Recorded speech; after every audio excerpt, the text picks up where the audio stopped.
ਵਾਹਿਗੁਰੂ ਜੀ ਕਾ ਖਾਲਸਾ ਵਾਹਿਗੁਰੂ ਜੀ ਕੀ ਫਤਿਹ। अस्सलाम वालेकुम आदाब अर्ज़ महा तुहाडी होस्ट अनिल मकौर ते मैं टीवी 84 ਦੇ ਸਾਰੇ ਦਰਸ਼ਕਾਂ ਤੇ ਸਰੋਤਿਆਂ ਨੂੰ ਜੀ ਆਇਆਂ ਕਹਿੰਦੀਆਂ ਪ੍ਰੋਗਰਾਮ ਸੱਚੋ ਸੱਚ ਵਿੱਚ ਜਿਹੜੇ ਇਸ ਪ੍ਰੋਗਰਾਮ ਨਾਲ ਦੇਸ਼ਾਂ ਵਿਦੇਸ਼ਾਂ ਤੋਂ ਜੁੜ ਚੁੱਕੇ ਨੇ। ਖਾਲਸਾ ਅਫੇਅਰਸ ਸੈਂਟਰ ਦੇ ਸੰਚਾਲਕ ਡਾਕਟਰ ਅਮਨਜੀਤ ਸਿੰਘ ਦੀ ਸਟੂਡੀਓ 'ਚ ਮੇਰੇ ਨਾਲ ਸ਼ਾਮਲ ਨੇ। ਉਹਨਾਂ ਨਾਲ ਗੱਲਬਾਤ ਕਰਕੇ ਅੱਜ ਦੇ ਐਮਿਸ਼ਜ਼ ਉੱਪਰ ਉਹਨਾਂ ਤੋਂ ਉਹਨਾਂ ਦਾ ਤਜ਼ੀਆ ਜਾਣਦੇ ਹਾਂ। ਜੀ ਡਾਕਟਰ ਸਾਹਿਬ ਵਾਹਿਗੁਰੂ ਜੀ ਕਾ ਖਾਲਸਾ ਵਾਹਿਗੁਰੂ ਜੀ ਕੀ ਫਤਿਹ। हाँ जी नील कौर जी ਤੁਹਾਨੂੰ ਵੀ ਤੇ ਦੁਨੀਆ ਭਰ 'ਚ ਬੈਠੇ ਸਾਡੇ ਬਹੁਤ ਹੀ ਪਿਆਰੇ ਸੋਹਣੇ ਟੀਵੀ 84 ਦੇ ਵਿਊਅਰਸ ਨੂੰ ਵੀ ਵਾਹਿਗੁਰੂ ਜੀ ਕਾ ਖਾਲਸਾ ਵਾਹਿਗੁਰੂ ਜੀ ਕੀ ਫਤਿਹ ਤੇ ਸਾਡੇ ਬਹੁਤ ਹੀ ਪਿਆਰੇ ਮੁਸਲਮਾਨ ਭੈਣਾਂ ਭਰਾਵਾਂ ਨੂੰ अस्सलाम वालेकुम। जी डॉक्टर साहब जी आनू प्रोग्राम सचो सच विच बहुत मेहरबानी जी डॉक्टर साहब अज 22 मई 2023 9 जेठ नानकशाही संमत 555 ਦਾ ਦਿਨ ਹੈ ਤੇ ਡਾਕਟਰ ਸਾਹਿਬ ਪ੍ਰੋਗਰਾਮ ਸ਼ੁਰੂ ਕਰਨ ਤੋਂ ਪਹਿਲਾਂ ਅਸੀਂ ਆਪਣੇ ਦਰਸ਼ਕਾਂ ਤੇ ਸਰੋਤਿਆਂ ਨੂੰ ਹਮੇਸ਼ਾ ਤਰ੍ਹਾਂ ਦੱਸਦੇ ਵੀ ਔਰ ਜੇ ਤੁਸੀਂ ਹੱਕ ਸੱਚ ਇਨਸਾਫ ਤੇ ਪੈਰਾ ਦਿੰਦਾ ਇੱਕੋ ਇੱਕ ਚੈਨਲ ਟੀਵੀ 84 ਨੂੰ ਦੇਖਣਾ ਚਾਹੁੰਦੇ ਹੋ ਤਾਂ ਤੁਸੀਂ ਦੇਖ ਸਕਦੇ ਹੋ ਸਪੈਕਟਰਮ ਕੇਬਲ ਆਰਸੀਐਨ ਕੇਬਲ ਬੈਲਫਾਲਨ ਕੈਲੰਡਰ roku ਜਾਦੂ ਬਾਕਸ ਸ਼ਾਵਾ ਫੇਸਬੁੱਕ ਟੀਵੀ 84 ਦੀ ਐਪ ਰਾਹੀਂ online streaming and IP box ਤੇ ਤੁਸੀਂ ਟੀਵੀ 84 ਨੂੰ ਦੇਖ ਸਕਦੇ ਹੋ।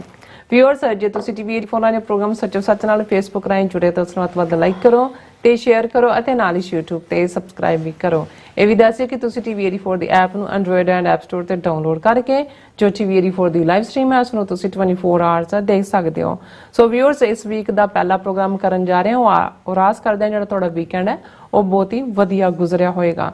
ਸੋ व्यूअर्स ਇਸ ਪ੍ਰੋਗਰਾਮ ਦੇ ਵਿੱਚ ਅੱਜ ਦੇ ਪ੍ਰੋਗਰਾਮ ਦੇ ਵਿੱਚ ਆਪਾਂ ਵੀਕਐਂਡ ਦੇ ਹਵਾਲੇ ਨਾਲ ਤੇ ਜਿਹੜੇ ਕਰੰਟ ਇਸ਼ੂ ਨੇ ਉਸ ਦੇ ਹਵਾਲੇ ਨਾਲ ਗੱਲਬਾਤ ਕਰਨ ਜਾ ਰਹੇ ਹਾਂ ਔਰ ਪਹਿਲਾਂ ਸ਼ੁਰੂਆਤ ਕਰਦੇ ਹਾਂ ਆਪਣੇ ਪ੍ਰੋਗਰਾਮ ਦੀ ਅੱਜ ਦੀ ਸਪਾਂਸਰਸ਼ਿਪ ਦੇ ਹਵਾਲੇ ਨਾਲ ਕਿ ਅੱਜ ਦੇ ਪ੍ਰੋਗਰਾਮ ਸੱਚੋ ਸੱਚ ਨੂੰ ਸਪਾਂਸਰ ਕੀਤਾ ਗਿਆ ਟੋਰਾਂਟੋ ਤੋਂ ਸਰਦਾਰ ਅਮਰਜੋਤ ਸਿੰਘ ਜੀ ਵੱਲੋਂ। ਸੋ ਇਹਨਾਂ ਨੇ ਟਾਈਟਲਰ ਤੇ ਕੀਤੀ ਗਈ ਚਾਰਜ ਸ਼ੀਟ ਬਾਰੇ ਸਵਾਲ ਕੀਤਾ ਹੈ ਕਿ 1984 ਤੋਂ ਹੁਣ ਤੱਕ ਅਸੀਂ ਬਸ ਚਾਰਜ ਸ਼ੀਟ ਹੀ ਦਾਖਲ ਕਰਾ ਸਕੇ ਹਾਂ। ਅਸੀਂ ਭਾਰਤੀ ਸਿਸਟਮ ਤੋਂ ਹੋਰ ਕੀ ਉਮੀਦ ਰੱਖਦੇ ਹਾਂ? ਅਸੀਂ ਕਦੋਂ ਤੱਕ ਹਾਕਮਾਂ ਦੇ ਰਹਿਮੋ ਕਰਮ ਤੇ ਜਿਉਂਦੇ ਰਵਾਂਗੇ? ਮੈਨੂੰ ਲੱਗਦਾ ਹੈ ਕਿ ਸਾਨੂੰ ਸਿਸਟਮ ਤੋਂ ਬਾਹਰ ਨਿਕਲ ਕੇ ਸੋਚਣ ਦੀ ਲੋੜ ਹੈ। ਆਪਣੇ ਆਪ ਨੂੰ ਆਪਣੀਆਂ ਸੰਸਥਾਵਾਂ ਅਤੇ ਅਡਰੀ ਹੋਂਦ ਨੂੰ ਹੋਰ ਮਜ਼ਬੂਤ ਕਰਨ ਦੀ ਲੋੜ ਹੈ। ਸੋ ਅੱਜ ਦੀ ਸਪਾਂਸਰਸ਼ਿਪ ਲਈ ਅਸੀਂ ਸਰਦਾਰ ਅਮਰਜੋਤ ਸਿੰਘ ਜੀ ਹੋਰਾਂ ਦਾ ਤਹਿ ਦਿਲ ਤੋਂ ਧੰਨਵਾਦ ਕਰਦੇ ਹਾਂ। ਤੁਹਾਨੂੰ ਵੀ ਅਪੀਲ ਤੇ ਬੇਨਤੀ ਕਰਦੇ ਹਾਂ ਕਿ ਤੁਸੀਂ ਪ੍ਰੋਗਰਾਮ ਸੱਚੋ ਸੱਚ ਨੂੰ ਵੱਧ ਤੋਂ ਵੱਧ ਸਪਾਂਸਰ ਕਰੋ। ਸਪਾਂਸਰਸ਼ਿਪ ਲਈ ਦੋਸਤਾਂ ਨੂੰ ਕਾਲ ਕਰ ਸਕਦੇ ਸਾਡੇ ਫੋਨ ਨੰਬਰ ਤੇ 5166191984 ਸੇਮ ਨੰਬਰ ਤੇ WhatsApp ਕਰ ਸਕਦੇ ਹੋ। ਤੁਸੀਂ ਸਾਨੂੰ ਈਮੇਲ ਵੀ ਕਰ ਸਕਦੇ ਹੋ info@tv84.tv ਤੇ। ਸੋ व्यूअर्स ਪਹਿਲੇ ਸੈਗਮੈਂਟ ਵਿੱਚ ਆਪਾਂ ਗੱਲਬਾਤ ਕਰਨ ਜਾ ਰਹੇ ਹਾਂ ਕਿ ਭਾਰਤ ਦੇ ਪ੍ਰਧਾਨ ਮੰਤਰੀ ਨਰਿੰਦਰ ਮੋਦੀ ਜਾਪਾਨ ਨਿਊ ਪੋਪਾ ਗਿਨੀ ਤੋਂ ਹੁੰਦੇ ਹੋਏ ਸਿਡਨੀ ਪਹੁੰਚ ਗਏ ਹਨ ਔਰ ਆਸਟ੍ਰੇਲੀਆ ਤੇ ਨਿਊਜ਼ੀਲੈਂਡ ਦੇ ਹਿੰਦੂ ਤਵੀਆਂ ਵੱਲੋਂ ਜਿੱਥੇ ਮੋਦੀ ਦੇ ਆਨਰ ਵਿੱਚ ਵੱਡਾ ਇਕੱਠ ਕੀਤਾ ਜਾ ਰਿਹਾ ਹੈ ਉੱਥੇ ਸਿੱਖਾਂ ਤੇ ਹੋਰ ਘੱਟ ਗਿਣਤੀਆਂ ਵੱਲੋਂ ਅਰੀਨਾ ਵਿਖੇ ਜ਼ੋਰਦਾਰ ਪ੍ਰੋਟੈਸਟ ਵੀ ਕੀਤਾ ਜਾ ਰਿਹਾ ਹੈ। ਔਰ ਵੈਸੇ ਤਾਂ ਕੁਆਡ ਦੀ ਜਿਹੜੀ ਮੀਟਿੰਗ ਹੈ ਉਹ ਕੈਂਸਲ ਹੋਣ ਕਰਕੇ ਮੋਦੀ ਦੇ ਦੌਰੇ ਦੀ ਜਿਹੜੀ ਫੂਕ ਹੈ ਉਹ ਨਿਕਲ ਚੁੱਕੀ ਹੈ ਪਰ ਫਿਰ ਵੀ ਇੰਡੀਅਨ ਮੀਡੀਆ ਵੱਲੋਂ ਇਸ ਨੂੰ ਬਹੁਤ ਵੱਡੀ ਮੀਡੀਆ ਇਵੈਂਟ ਬਣਾਇਆ ਜਾ ਰਿਹਾ ਹੈ। ਔਰ ਦਾ ਗਾਰਡੀਅਨ ਨਿਊਜ਼ਪੇਪਰ ਨੇ ਮੋਦੀ ਵਿਜ਼ਿਟ ਮੌਕੇ ਲਿਖੇ ਇੱਕ ਆਰਟੀਕਲ ਰਾਹੀਂ ਮੋਦੀ ਦਾ ਚੰਗਾ ਜਲੂਸ ਕੱਢਿਆ। ਸੋ ਇਸ ਬਾਰੇ ਆਪਾਂ ਗੱਲਬਾਤ ਕਰਨ ਜਾ ਰਹੇ ਹਾਂ। ਸੋ ਅਸੀਂ ਚਾਹਾਂਗੇ ਕਿ ਤੁਸੀਂ ਇਸੇ ਤਰ੍ਹਾਂ ਬਣੇ ਰਹਿਣਾ। ਦੇਖਣ ਸੁਣ ਲਈ ਤੁਹਾਡਾ ਸਭ ਦਾ ਬਹੁਤ ਧੰਨਵਾਦ। ਜੀ ਡਾਕਟਰ ਸਾਹਿਬ ਕੀ ਵਿਚਾਰਾਂ ਨੇ? ਦੇਖੋ ਸਭ ਤੋਂ ਪਹਿਲਾਂ ਤਾਂ ਅਸੀਂ ਵੀਰ ਅਮਰਜੋਤ ਸਿੰਘ ਹੋਰਾਂ ਦਾ ਸ਼ੁਕਰੀਆ ਅਦਾ ਕਰਦੇ ਹਾਂ ਟੋਰਾਂਟੋ ਤੋਂ ਜਿਨ੍ਹਾਂ ਨੇ ਅੱਜ ਦੇ ਪ੍ਰੋਗਰਾਮ ਨੂੰ ਸਪਾਂਸਰ ਕੀਤਾ। ਇਹ ਵੈਸੇ 2-3 ਦਿਨ ਪਹਿਲਾਂ ਖਬਰ ਸੀ ਔਰ ਇਸ ਦੇ ਉੱਤੇ ਬਹੁਤਿਆਂ ਨੇ ਬੜੀਆਂ ਬਾਗੀਆਂ ਵੀ ਪਾਈਆਂ ਸੀ ਕਿ ਜਗਦੀਸ਼ ਟਾਈਟਲਰ ਨੂੰ ਫਾਈਨਲੀ ਜਿਹੜਾ ਉਹ ਚਾਰਜ ਸ਼ੀਟ ਕਰ ਦਿੱਤਾ ਹੈ CBI ਨੇ ਔਰ ਹੁਣ ਉਸ ਦੀ ਗ੍ਰਿਫਤਾਰੀ ਹੋ ਸਕਦੀ ਹੈ। ਔਰ ਉਹਨਾਂ ਨੇ ਬਿਲਕੁਲ ਠੀਕ ਕਿਹਾ ਕਿ ਅਸੀਂ 39 ਸਾਲ ਬਾਅਦ ਇਹ ਗੱਲ ਕਰ ਰਹੇ ਹਾਂ। 39 ਸਾਲ 'ਚ ਕਿੰਨੀ ਦੁਨੀਆ ਕਿੱਥੋਂ ਕਿੱਥੇ ਪਹੁੰਚ ਗਈ ਔਰ ਇਹ ਉਹਨਾਂ ਦਾ ਜਸਟਿਸ ਸਿਸਟਮ ਹੈ। ਇਸ ਦੇ ਉਲਟ ਅਸੀਂ ਦੇਖਦੇ ਹਾਂ ਕਿ ਕਿਵੇਂ ਸ਼ਹੀਦ ਸਤਵੰਤ ਸਿੰਘ ਕੇਰ ਸਿੰਘ ਹੋਰਾਂ ਨੂੰ ਵਿਦਨ 5 ਇਅਰਸ ਫਾਂਸੀ ਦੇ ਦਿੱਤੀ ਗਈ। ਫਿਰ 1992 ਤੱਕ ਪਹੁੰਚਦਿਆਂ ਭਾਈ ਹਰਜਿੰਦਰ ਸਿੰਘ ਜਿੰਦਾ ਭਾਈ ਸੁਖਦੇਵ ਸਿੰਘ ਸੁੱਖਾ ਨੂੰ ਫਾਂਸੀ ਦੇ ਦਿੱਤੀ ਗਈ। ਹੁਣ ਇੱਕ ਪਾਸੇ ਉਹੀ ਜਸਟਿਸ ਸਿਸਟਮ ਜਦੋਂ ਬਾਰ-ਬਾਰ ਇਹ ਕਿਹਾ ਜਾਂਦਾ ਹੈ ਕਿ ਭਾਈ ਉਸ ਮੁਲਕ ਦੇ ਵਿੱਚ ਘੱਟ ਗਿਣਤੀਆਂ ਲਈ ਕਾਨੂੰਨ ਹੋਰ ਹੈ ਬਹੁ ਗਿਣਤੀ ਲਈ ਹੋਰ ਹੈ ਤੇ ਉਸ ਦੇ ਲਈ ਕਿਸੇ ਰਾਕਟ ਸਾਇੰਸ ਦੀ ਲੋੜ ਨਹੀਂ ਹੈ ਜੋ ਤੁਸੀਂ ਘਟਨਾਕ੍ਰਮ ਦੇਖਦੇ ਹੋ। ਔਰ ਸ਼ਾਇਦ ਬਹੁਤਿਆਂ ਨੂੰ ਇਸ ਗੱਲ ਦਾ ਅਹਿਸਾਸ ਨਾ ਹੋਏ ਕਿ ਪੰਜਾਬ ਦੇ ਵਿੱਚ ਜਿਹੜਾ ਜੁਝਾਰੂ ਲਹਿਰ ਦੀ ਸ਼ੁਰੂਆਤ ਹੀ ਜਸਟਿਸ ਨਾ ਮਿਲਣ ਤੇ ਹੋਈ ਸੀ ਕਿਉਂਕਿ ਜਦੋਂ ਨਰਕਧਾਰੀਆਂ ਨੇ 13 ਅਪ੍ਰੈਲ 1978 ਨੂੰ ਵਿਸਾਖੀ ਵਾਲੇ ਦਿਨ ਅੰਮ੍ਰਿਤਸਰ ਸ਼ਹਿਰ 'ਚ 13 ਸਿੰਘਾਂ ਨੂੰ ਸ਼ਹੀਦ ਕੀਤਾ ਸੀ ਔਰ ਸਾਰਿਆਂ ਨੂੰ ਹੀ ਸੇਫਲੀ ਖਾਸ ਤੌਰ ਤੇ ਉਹਨਾਂ ਦੇ ਜਿਹੜਾ ਗੁਰੂ ਬਣਿਆ ਹੋਇਆ ਸੀ ਗੁਰਬਚਨਾ, ਉਹਨੂੰ ਬਾਦਲ ਨੇ ਆਪਣੀ ਗੱਡੀ ਦੇ ਵਿੱਚ ਸੇਫਲੀ ਪੰਜਾਬ ਤੋਂ ਬਾਹਰ ਕੱਢਿਆ। ਟਰਾਇਲ ਕਿਉਂਕਿ ਅੰਮ੍ਰਿਤਸਰ 'ਚ ਘਟਨਾ ਵਾਪਰੀ ਸੀ ਔਰ ਇੱਥੇ ਹੀ ਚੱਲਣਾ ਸੀ, ਪਰ ਉਹਨਾਂ ਨੇ ਕੋਰਟ 'ਚ ਜਾ ਕੇ ਕਿਹਾ ਜੀ ਇੱਥੇ ਸਾਨੂੰ ਜਸਟਿਸ ਨਹੀਂ ਮਿਲ ਸਕਦਾ, ਔਰ ਉਹ ਉਹਨੂੰ ਜਿਹੜਾ ਕੇਸ ਨੂੰ ਤਬਦੀਲ ਕਰਕੇ ਕਰਨਾਲ ਲੈ ਗਏ ਹਰਿਆਣੇ ਦੇ ਵਿੱਚ। ਔਰ ਫਾਈਨਲੀ ਜਦੋਂ ਉਸ ਜੱਜ ਦਾ ਫੈਸਲਾ ਆਇਆ ਤਾਂ ਉਹਨੇ ਦੋਸ਼ ਸਾਰਾ ਸਿੱਖਾਂ ਦੇ ਸਿਰ ਮੜਿਆ ਔਰ ਉਹਨਾਂ ਸਾਰਿਆਂ ਨੂੰ ਬਰੀ ਕਰ ਦਿੱਤਾ।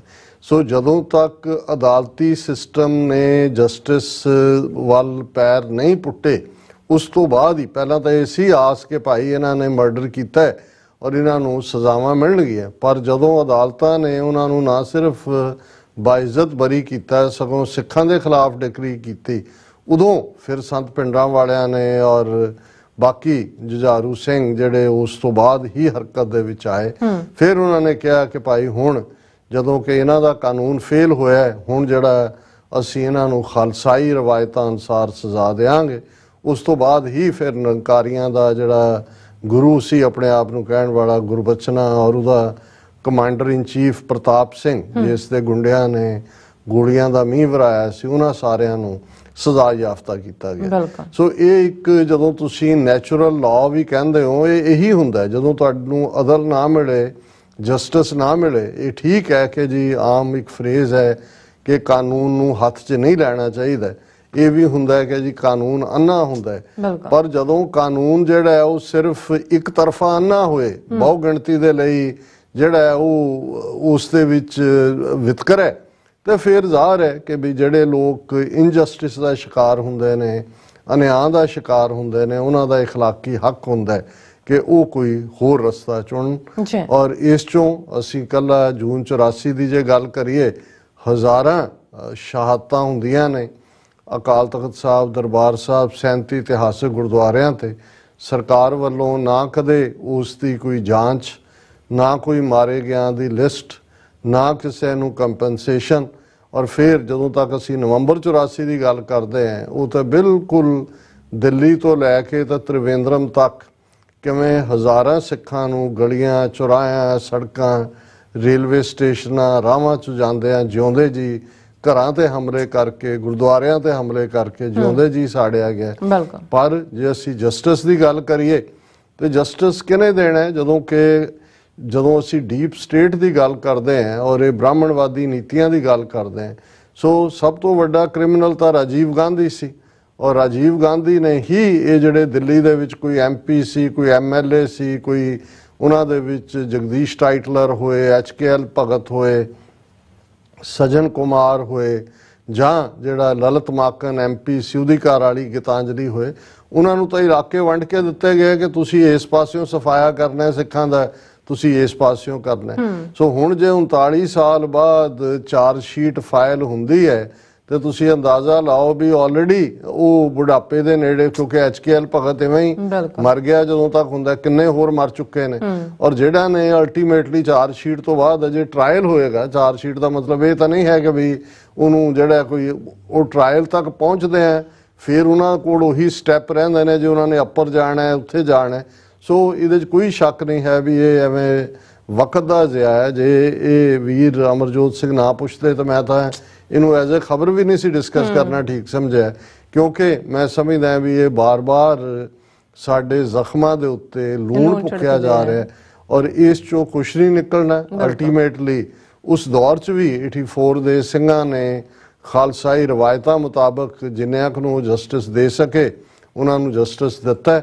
ਔਰ ਆਉਣ ਵਾਲੇ ਪੀਰੀਅਡ 'ਚ ਵੀ ਮੈਂ ਸਮਝਦਾ ਵੀ ਜਦੋਂ ਬਿਲਕੁਲ ਜਿਹਨੂੰ ਕਦੇ ਭਗਤ ਸਿੰਘ ਨੇ ਕੋਰਟ 'ਚ ਖਲੋ ਕੇ ਕਿਹਾ ਸੀ ਕਿ ਜਦੋਂ ਅਪੀਲ, ਵਕੀਲ, ਦਲੀਲ ਤਿੰਨੋਂ ਹੀ ਖਤਮ ਹੋ ਜਾਣ ਫਿਰ ਜਿਹੜਾ ਉਹ ਕੁਛ ਨਾ ਕੁਛ ਕਰਨਾ ਪੈਂਦਾ।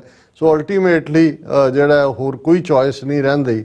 ਇਹ ਨਹੀਂ ਹੈ ਵੀ ਅਸੀਂ ਕੋਈ ਵਾਇਲੈਂਸ ਨੂੰ ਜਾਂ ਹਿੰਸਾ ਨੂੰ ਪ੍ਰਮੋਟ ਕਰਦੇ ਹਾਂ, ਪਰ ਮੈਂ ਤਾਂ ਇੱਕ ਕੁਦਰਤ ਦਾ ਜਿਹੜਾ ਇੱਕ ਨੈਚੁਰਲ ਲਾਅ ਹੈ ਉਸ ਦੀ ਗੱਲ ਕਰ ਰਿਹਾ ਔਰ ਇਸ ਨੂੰ ਦੁਨੀਆ ਦਾ ਵੀ ਜਿਹੜਾ ਨੈਚੁਰਲ ਲਾਅ ਹੈ ਉਸ ਦੀ ਕੈਟਾਗਰੀ 'ਚ ਹੀ ਮੰਨਿਆ ਜਾਂਦਾ ਹੈ ਕਿ ਭਾਈ ਜਦੋਂ ਕਾਨੂੰਨ ਤੁਹਾਨੂੰ ਫੇਲ ਕਰੇ ਜਾਂ ਕਾਨੂੰਨ ਜਿਹੜਾ ਉਹ ਇੱਕ ਤਰਫਾ ਹੋਏ, ਫਿਰ ਜਿਹੜਾ ਜਦੋਂ ਤੁਸੀਂ ਉਸ ਦੇ ਉੱਤੇ ਜਿਹੜੇ ਪੀੜਤ ਧਿਰ ਹੈ ਉਹਦੇ ਕੋਲ ਹੱਕ ਹੁੰਦਾ ਹੈ ਕਿ ਭਾਈ ਉਹਦਾ, ਔਰ ਉਹਦੇ ਚੋਂ ਹੀ ਜਿਹੜਾ ਪਹਿਲਾ ਲਾਅ ਨੇਚਰ ਦਾ ਨਿਕਲਿਆ ਸੀ an eye for an eye and apple for an apple, ਕਿ ਭਾਈ ਜੇ ਕੋਈ ਤੁਹਾਨੂੰ ਸੇਬ ਦਿੰਦਾ ਤੇ ਤੁਸੀਂ ਵਾਪਸੀ ਤੇ ਉਹਨੂੰ ਸੇਬ ਦਿੰਦੇ ਹੋ, ਤੇ ਜੇ ਕੋਈ ਤੁਹਾਡੀ ਇੱਕ ਅੱਖ ਕੱਢਦਾ ਹੈ ਫਿਰ ਤੁਹਾਡਾ ਹੱਕ ਹੈ ਵੀ ਤੁਸੀਂ ਵੀ ਉਹਦੀ ਅੱਖ ਕੱਢੋ।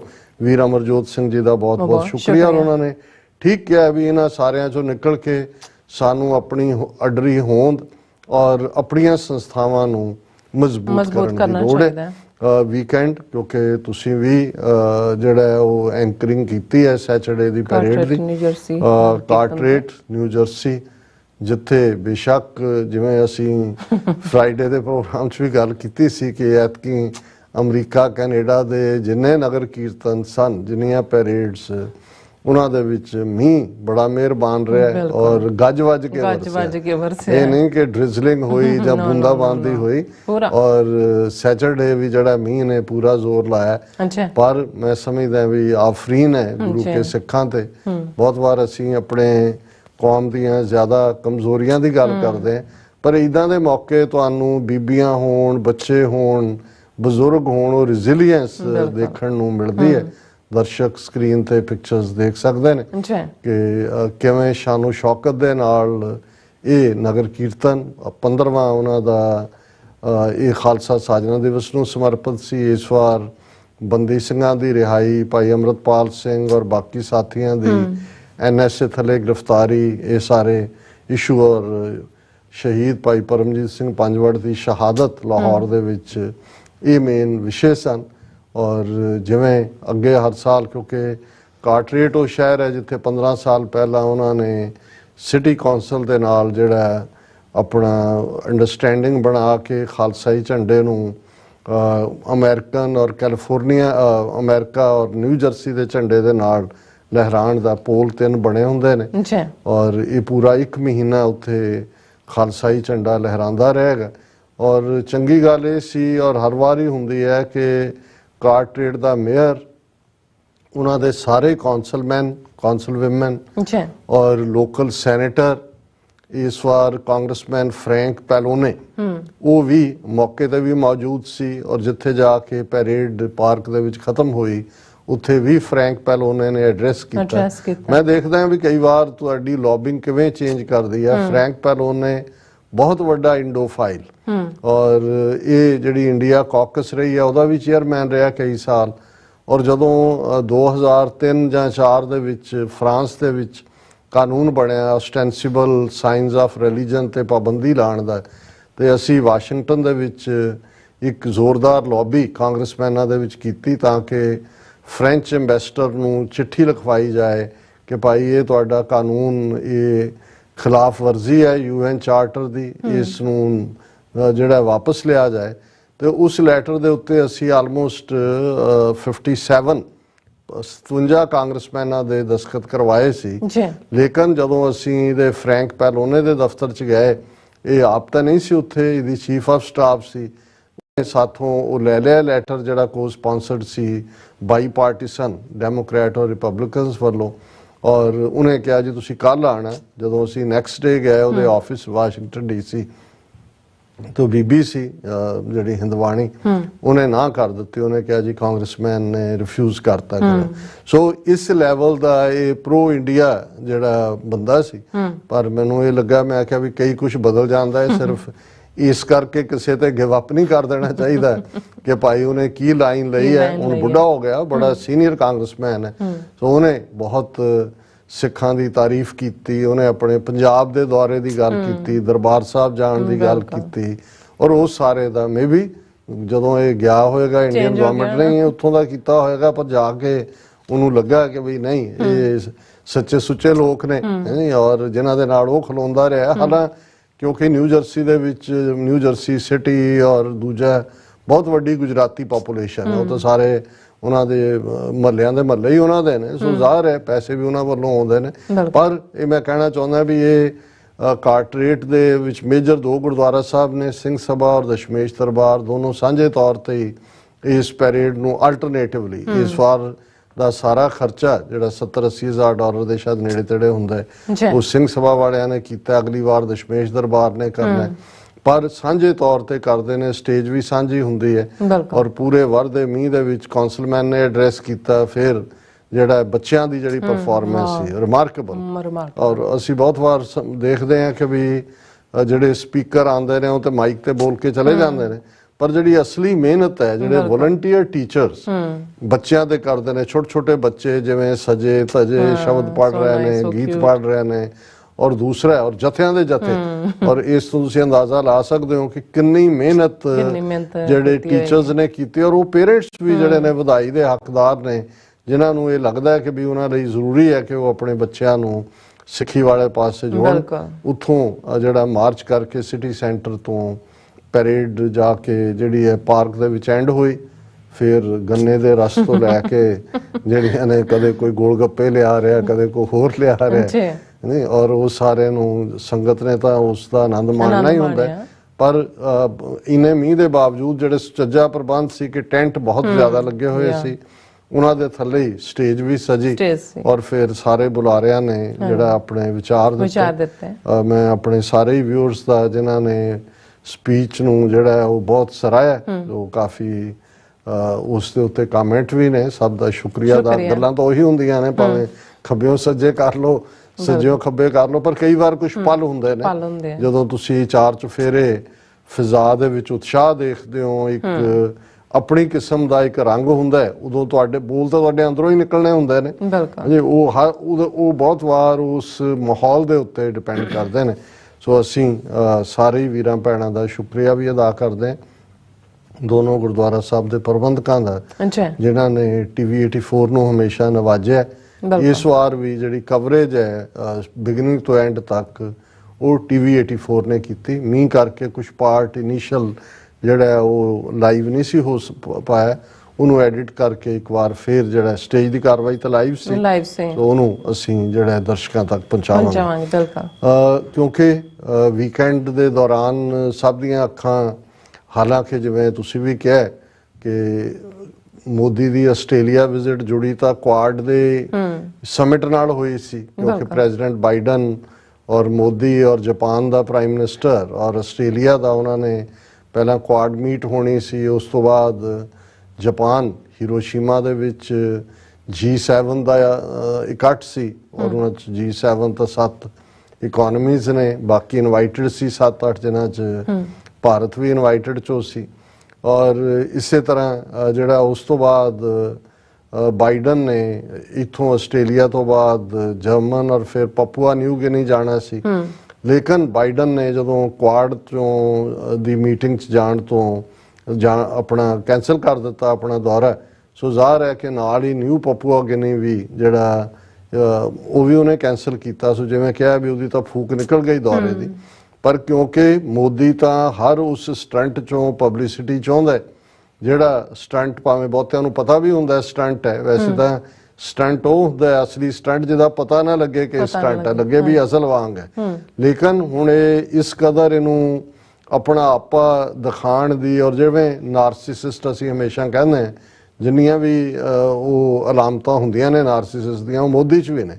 ਹੁਣ ਉਹਨੇ ਅਗਲੇ ਮਹੀਨੇ ਸ਼ਾਇਦ ਨਵੀਂ ਪਾਰਲੀਮੈਂਟ ਦੀ ਜਿਹੜੀ ਬਿਲਡਿੰਗ ਬਣਾਈ ਆ ਉਹਦਾ ਉਦਘਾਟਨ ਕਰਨਾ, ਔਰ ਅੱਜ ਹੀ ਮੈਂ ਕਿਸੇ ਦਾ ਦੇਖ ਰਿਹਾ ਸੀ ਵੀ ਉਹਦਾ ਉਦਘਾਟਨ ਪ੍ਰਾਈਮ ਮਿਨਿਸਟਰ ਨਹੀਂ ਕਰਦਾ ਹੁੰਦਾ, ਉਹ ਜੇ head of the state president ਹੈ। ਪਰ ਉਹ ਤਾਂ ਜਿਵੇਂ ਸਤਪਾਲ ਮਲਕ ਨੇ ਇਹ ਕਿਹਾ ਵੀ ਇਹਨੂੰ ਤਾਂ ਜੇ ਉਹਨੇ ਕਿਹਾ ਵੀ ਜਿਹੜੇ ਮਾੜੇ ਵੀ ਕਿਤੇ ਗੱਡੀਆਂ ਦੇ ਜਾਂ ਸਟੇਸ਼ਨ ਕੋਈ ਖੋਲ੍ਹਣਾ ਹੈ, ਕੋਈ ਦੂਜਾ ਜਿਹੜਾ ਉਦਘਾਟਨ ਲੋਕਲ ਕੋਈ MLA ਜਾਂ ਦੂਜਾ ਕਰਦਾ ਸੀ, ਮੋਦੀ ਉਹਨੂੰ ਵੀ ਪਾਸੇ ਹਟਾ ਕੇ ਖੁਦ ਜਿਹੜਾ ਉਹ ਉਦਘਾਟਨ ਕਰਨ ਪਹੁੰਚ ਜਾਂਦਾ ਹੈ। ਕਿਉਂਕਿ ਇਹ ਇੱਕ ਵੱਡੀ ਨਾਰਸਿਸਿਸਟ ਦਾ ਇੱਕ ਅਲਾਮਤ ਵੀ ਹੁੰਦੀ ਹੈ ਕਿ ਉਹ ਸਿਰਫ ਤੇ ਸਿਰਫ ਆਪਣੀ ਸ਼ਕਲ ਦੇਖਣਾ ਚਾਹੁੰਦਾ ਹੈ, ਆਪਣੀ ਤਾਰੀਫ ਸੁਣਨਾ ਚਾਹੁੰਦਾ ਹੈ, ਔਰ ਕ੍ਰਿਟਿਸਿਜ਼ਮ ਨੂੰ ਬਿਲਕੁਲ ਨਹੀਂ ਟੋਲਰੇਟ ਕਰਦਾ। ਔਰ ਆਪਣੇ ਆਪ ਨੂੰ ਜਿਵੇਂ ਜਦੋਂ ਪ੍ਰੈਜ਼ੀਡੈਂਟ ਓਬਾਮਾ ਇੰਡੀਆ ਵਿਜ਼ਿਟ ਵੇਲੇ ਗਿਆ ਤੇ ਮੋਦੀ ਨੇ ਜਿਹੜਾ ਕਿੰਨੇ ਕਰੋੜ ਦਾ ਕਿ ਲੱਖ ਦਾ ਸੂਟ ਪਾਇਆ ਸੀ, ਉਹਦੇ ਤੇ NM ਲਿਖਿਆ ਸੀ, ਨਰਿੰਦਰ ਮੋਦੀ ਉੱਤੋਂ ਥੱਲੇ ਤੱਕ।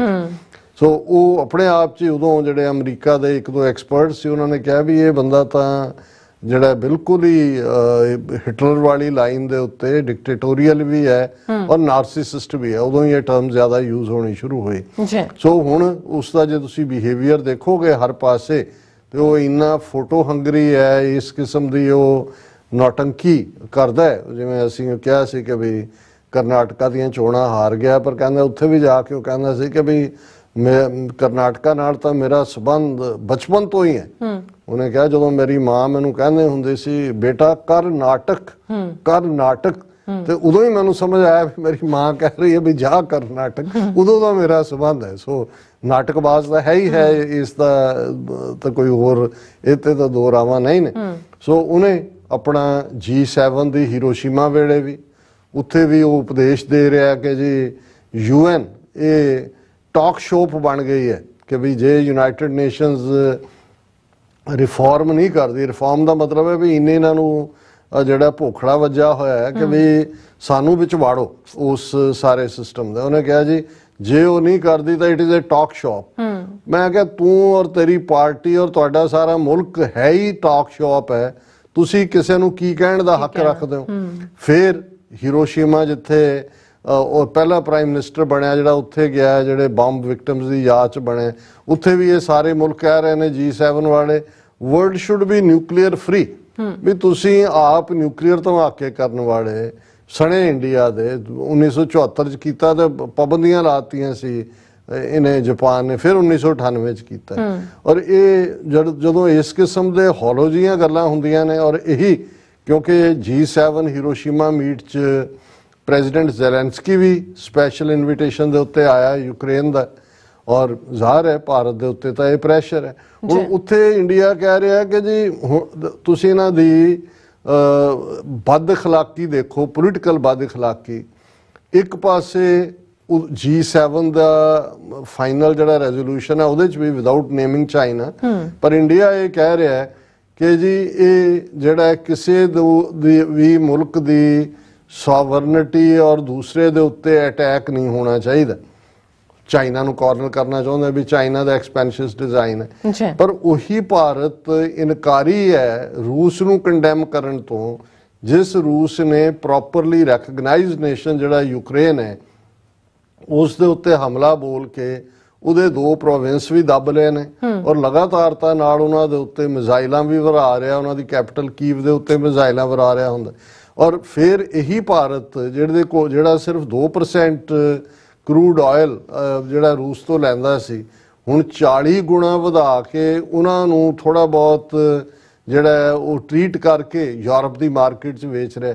ਸੋ ਬਹੁਤ ਵਾਰ ਮੈਨੂੰ ਇਹ ਲੱਗਦਾ ਹੈ ਕਿ ਵੀ ਇਹ ਟਾਕ ਸ਼ੋਪ ਇਹ ਨਹੀਂ ਹੈ, ਸਾਰਾ ਕੁਝ ਹੀ ਟਾਕ ਸ਼ੋਪ ਬਣਿਆ ਹੋਇਆ ਹੈ। ਲੇਕਿਨ ਭਾਰਤੀ ਮੀਡੀਆ ਜਾਂ ਜਿਵੇਂ ਉਹ ਨਾਲ ਆਪਣੇ ਜਹਾਜ਼ ਭਰ ਕੇ ਮੀਡੀਆ ਲੋਕਾਂ ਦਾ ਲਿਆਂਦਾ ਹੈ, ਉਦੋਂ ਹੀ ਤੁਸੀਂ ਦੇਖੋਗੇ ਕਿ ਜਿੰਨੀਆਂ ਮੀਡੀਆ 'ਚ ਖਬਰਾਂ ਲੱਗੀਆਂ ਹੋਈਆਂ ਨੇ ਇਵੇਂ ਹੀ ਹੈ ਕਿ ਜਿਵੇਂ ਉੱਥੇ ਮੋਦੀ ਤੋਂ ਬਿਨਾਂ ਹੋਰ ਕੋਈ ਹੈ ਹੀ ਨਹੀਂ ਸੀ।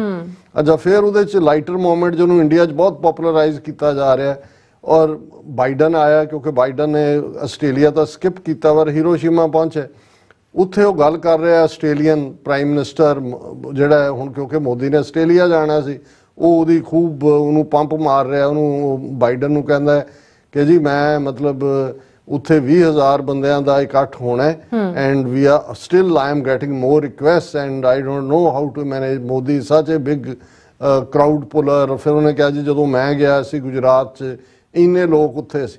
ਹੁਣ ਅਮਰੀਕਨਾਂ ਦਾ ਹੁਣ ਉਹ ਬਾਈਡਨ ਨੂੰ ਇਹ ਸੁਣਾ ਰਿਹਾ, ਬਾਈਡਨ ਕਹਿ ਰਿਹਾ really oh then I need to have the autograph of Modi. ਹੁਣ ਉਹਨੂੰ ਹੀ ਉੱਥੇ ਖਬਰ ਬਣਾਇਆ ਹੋਇਆ ਕਿ ਇੱਕ ਪਾਸੇ ਸੁਪਰ ਪਾਵਰ ਅਮਰੀਕਾ ਹੈ, ਸੁਪਰ ਪਾਵਰ ਅਮਰੀਕਾ ਦਾ ਪ੍ਰੈਜ਼ੀਡੈਂਟ ਕਹਿ ਰਿਹਾ ਕਿ ਮੈਨੂੰ ਮੋਦੀ ਦਾ ਆਟੋਗ੍ਰਾਫ ਚਾਹੀਦਾ ਹੈ। ਸੋ ਭਾਰਤ ਦਾ ਵਿਸ਼ਵ ਗੁਰੂ ਬਣ ਗਿਆ। ਹੁਣ ਇਹਨਾਂ ਨੂੰ ਇਹ ਅਮਰੀਕਨ ਸਟਾਈਲ ਨਹੀਂ ਪਤਾ ਵੀ ਇਹਨਾਂ ਦਾ ਜਿਹੜਾ ਰਿਡੀਕਿਊਲ ਦਾ ਸਟਾਈਲ ਹੈ ਉਹ ਕੀ ਹੈ। ਇਹ ਰਿਡੀਕਿਊਲ ਹੈ। ਅੱਛਾ, ਇੰਨੀ ਕਰਾਊਡ ਕੱਟੇਗਾ, ਮੈਂ ਤਾਂ ਵੀ ਤੇਰੇ ਆਟੋਗ੍ਰਾਫ ਲੈਣੇ ਨੇ। ਹੁਣ ਹਾਲਾਂ ਇਹ ਇੱਕ ਵੱਖਰੀ ਕਹਾਣੀ ਹੈ ਕਿ ਇਹੀ ਕੁਛ ਜਿਹੜਾ ਕਿਉਂਕਿ ਉਹ ਹੁਣ ਪਲਾਏਬਲ ਹੈ, ਮੋਦੀ ਨੇ ਆਪਣਾ ਸਿਰ ਇਹਨਾਂ ਦੇ ਪੈਰਾਂ 'ਚ ਰੱਖਿਆ ਹੋਇਆ ਅਗੇਂਸਟ ਚਾਈਨਾ ਵਰਤੇ ਜਾਣ ਲਈ। ਜਦੋਂ 22 ਜੂਨ ਨੂੰ ਆਏਗਾ ਇੱਥੇ ਵੀ ਇਦਾਂ ਦੀਆਂ ਹੀ ਜਿਹੜੀਆਂ ਨੇ ਉਹ ਇਹਦੀ ਈਗੋ ਨੂੰ, ਇਹਨਾਂ ਨੂੰ ਵੀ ਪਤਾ ਵੀ ਨਾਰਸਿਸਿਸਟ ਨੂੰ ਜਿਹੜਾ ਹੈ ਉਸ ਦੀ ਈਗੋ ਮੈਸਾਜ ਕਿਵੇਂ ਕਰਨੀ ਹੈ। ਹੁਣ ਉੱਥੋਂ G7 ਤੋਂ ਤਾਂ ਨਿਕਲਣਾ ਲਕਾਣਾ ਕੀ ਸੀ, ਬਿਨਾਂ ਵਿਦਆਊਟ ਨੇਮਿੰਗ ਚਾਈਨਾ ਗੱਲਾਂ ਉਹੀ ਕੀਤੀਆਂ, ਤਾਈਵਾਨ ਦੀ ਸੋਵਰਨਿਟੀ ਤੇ ਫਲਾਣਾ ਢਿਮਕਾ।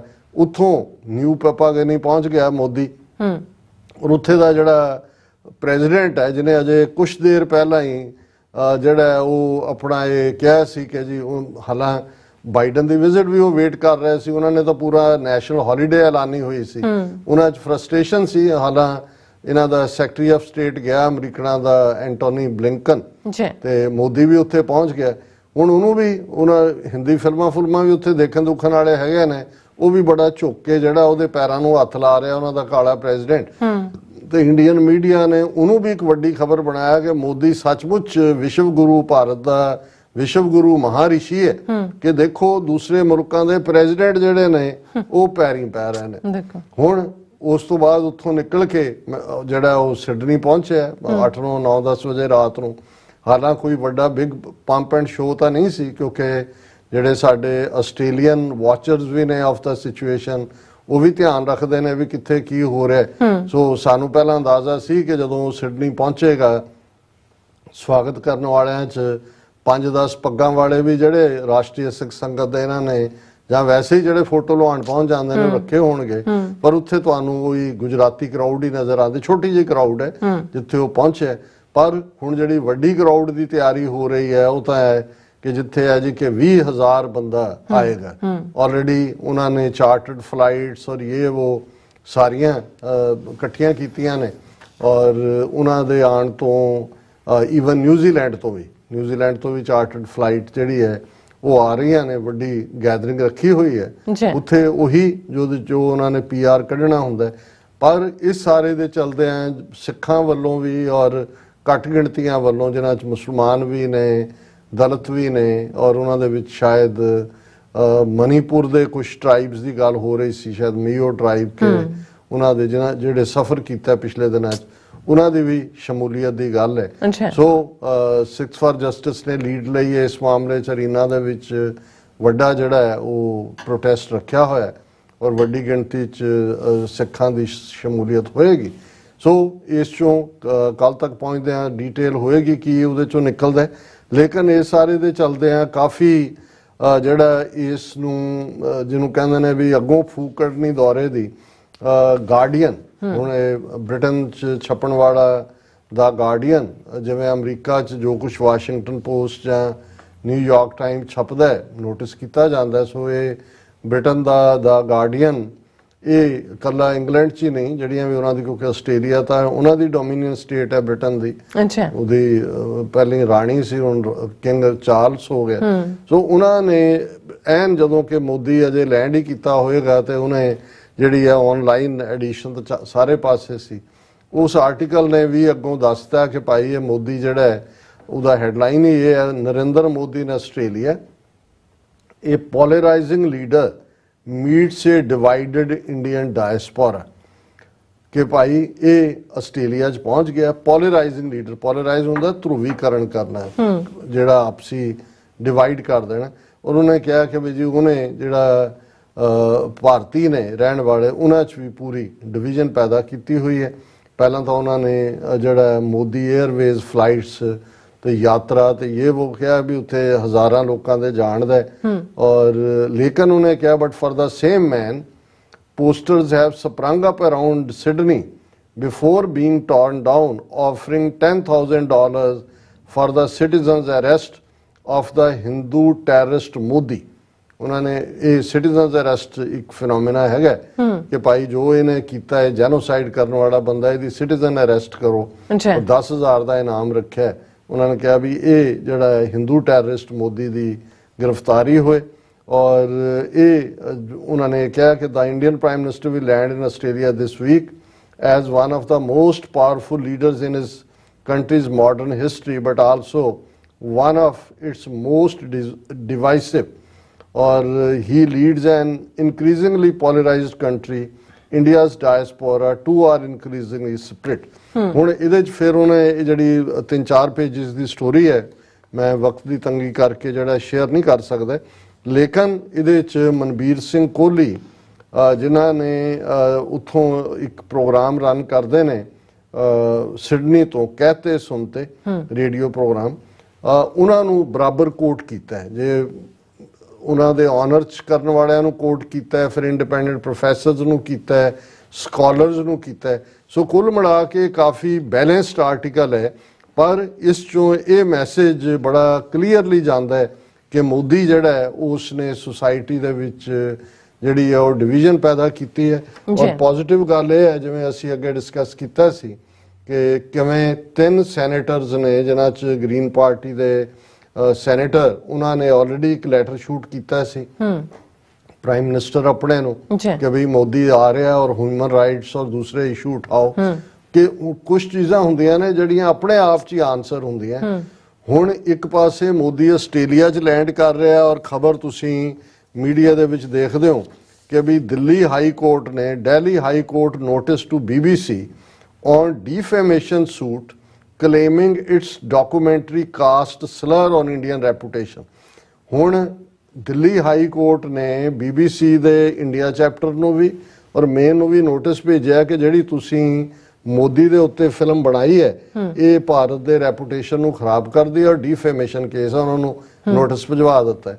ਇਧਰ ਮੋਦੀ ਨੂੰ ਦੇ ਆਨਰ ਦੇ ਨਾਂ ਥੱਲੇ ਪੂਰਾ ਪੈਸਾ ਲੱਗਾ ਹੋਇਆ ਹੈ, ਉੱਥੇ ਕਰਾਊਡ ਇਕੱਠੀ ਕਰਨ ਲਈ। ਇਹ ਸਾਰੀਆਂ ਟਿਕਟਾਂ ਆਪ ਹੀ ਲੈਂਦੇ ਨੇ, ਲੋਕਾਂ ਨੂੰ ਤਾਂ ਉਹ ਮੁਫਤ ਚੜਾਉਂਦੇ ਨੇ ਜਹਾਜ਼ਾਂ ਦੇ ਉੱਤੇ। ਇੱਥੇ ਹਿਊਸਟਨ ਵੀ ਇਹਨਾਂ ਨੇ ਇਹੀ ਕੁਝ ਕੀਤਾ ਸੀ ਜਦੋਂ ਜੀ ਕਿ ਅਬ ਕੀ ਵਾਰ ਟਰੰਪ ਸਰਕਾਰ ਦੇ ਨਾਅਰੇ ਲਵਾਏ ਸੀ। ਹੁਣ ਜਿਉਂ ਹੀ ਮੋਦੀ ਨੇ ਚਲੇ ਜਾਣਾ ਉਸ ਤੋਂ ਅਗਲੇ ਦਿਨ ਉਹੀ ਗ੍ਰੀਨ ਪਾਰਟੀ ਦੇ ਸੈਨੇਟਰ ਜਿਨ੍ਹਾਂ ਨੇ ਲੈਟਰ ਸ਼ੂਟ ਕੀਤਾ ਔਰ ਇਹ SBS ਦੀ ਨਿਊਜ਼ ਹੈ, banned BBC documentary on Narendra Modi to be screened in Australian Parliament।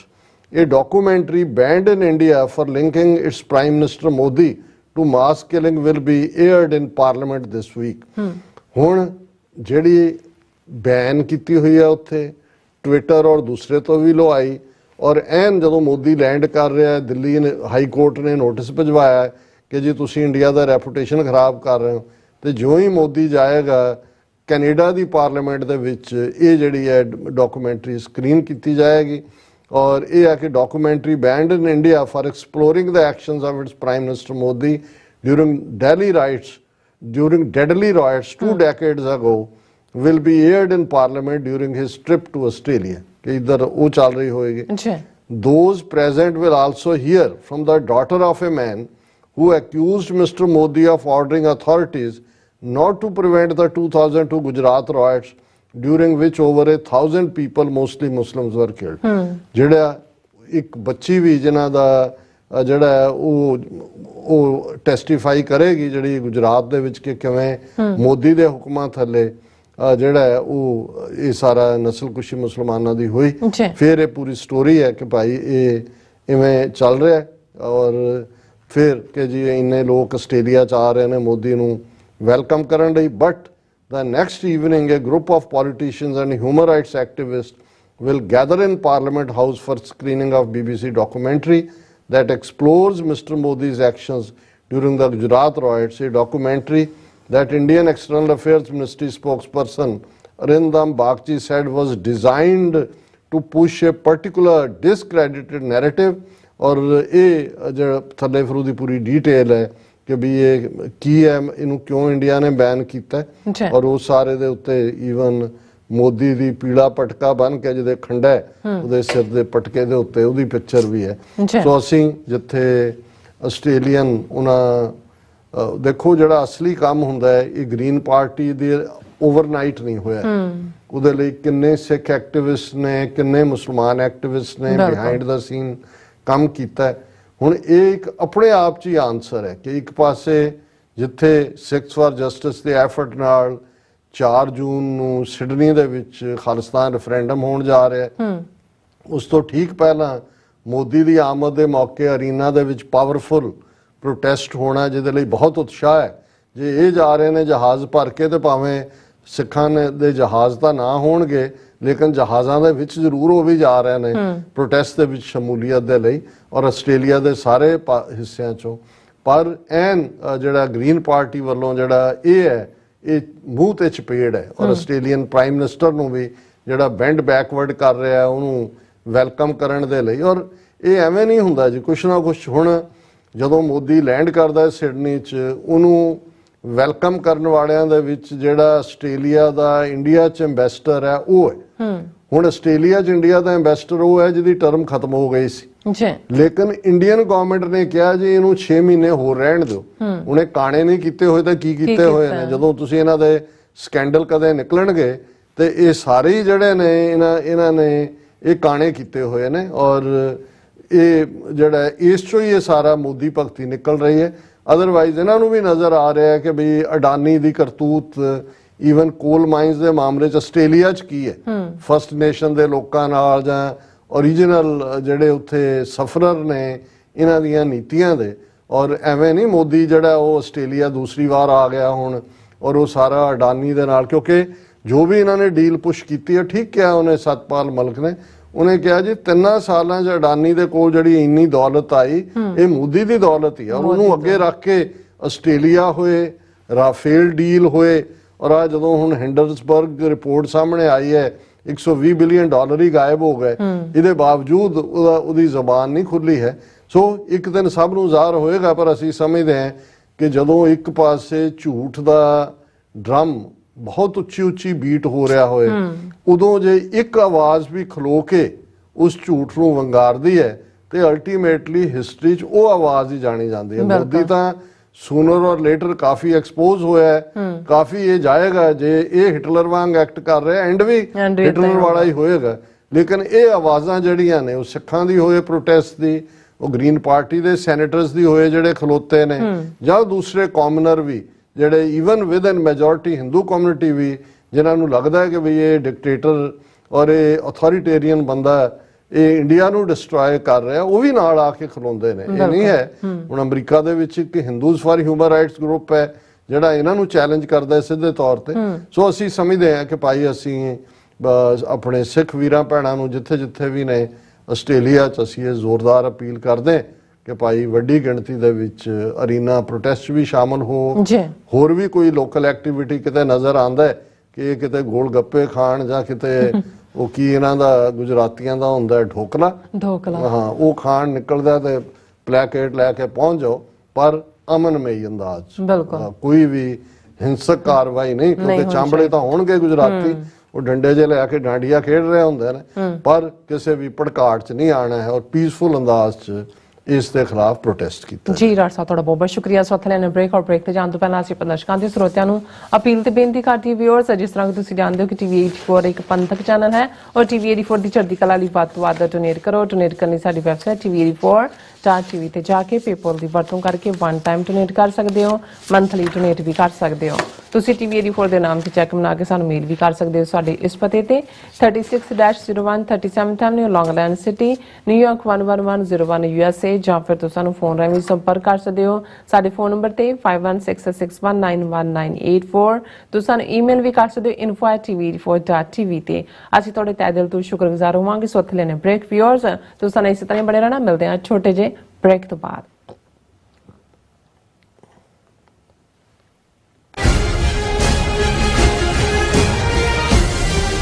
Khalistan referendum ਦੀਆਂ ਵੋਟਾਂ ਆਸਟ੍ਰੇਲੀਆ ਵਿਖੇ। ਮੈਲਬਰਨ ਅਤੇ ਬ੍ਰਿਸਬੇਨ ਤੋਂ ਬਾਅਦ ਹੁਣ ਖਾਲਿਸਤਾਨ ਰੈਫਰੈਂਡਮ ਦੀਆਂ ਵੋਟਾਂ ਸਿਡਨੀ ਵਿੱਚ ਪੈਣਗੀਆਂ। ਸਿਡਨੀ ਵਿੱਚ ਖਾਲਿਸਤਾਨ ਦੀਆਂ ਵੋਟਾਂ 4 ਜੂਨ ਦਿਨ ਐਤਵਾਰ ਨੂੰ ਪੈਣ ਜਾ ਰਹੀਆਂ ਹਨ। ਹੋਰ ਜਾਣਕਾਰੀ ਲਈ ਸੰਪਰਕ ਕਰੋ 0420 462 499 ਜਾਂ 0420 802 499। ਸਿਗਨੇਚਰ ਟਰੱਕ ਸਰਵਿਸ ਰਾਊਟ 81 ਉੱਤੇ ਐਗਜ਼ਿਟ 235 ਤੇ ਟਰੱਕਰ ਵੀਰਾਂ ਲਈ 24 ਘੰਟੇ ਰੋਡ ਸਰਵਿਸ ਦੀ ਸੁਵਿਧਾ ਮੌਜੂਦ। Heavy duty repair, oil change, ਪੁਰਾਣੇ ਅਤੇ ਨਵੇਂ tyre, computer diagnostic, DPF cleaning, brake service ਜਾਂ ਰਸਤੇ ਵਿੱਚ ਆਈ ਹਰ ਤਰ੍ਹਾਂ ਦੀ ਰਿਪੇਅਰ ਪ੍ਰੋਫੈਸ਼ਨਲ ਟੀਮ ਵੱਲੋਂ ਕੀਤੀ ਜਾਂਦੀ ਹੈ।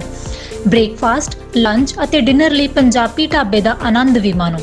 ਡਰਾਈਵਰ ਅਤੇ ਟਰੱਕ ਆਪਰੇਟਰ ਵੀਰ ਡਿਸਪੈਚ ਦੀ ਸਰਵਿਸ ਲਈ ਸਾਡੇ ਨਾਲ ਸੰਪਰਕ ਕਰਨ। Signature truck service 58 triangle drive, Weyers Cave, Virginia 24486।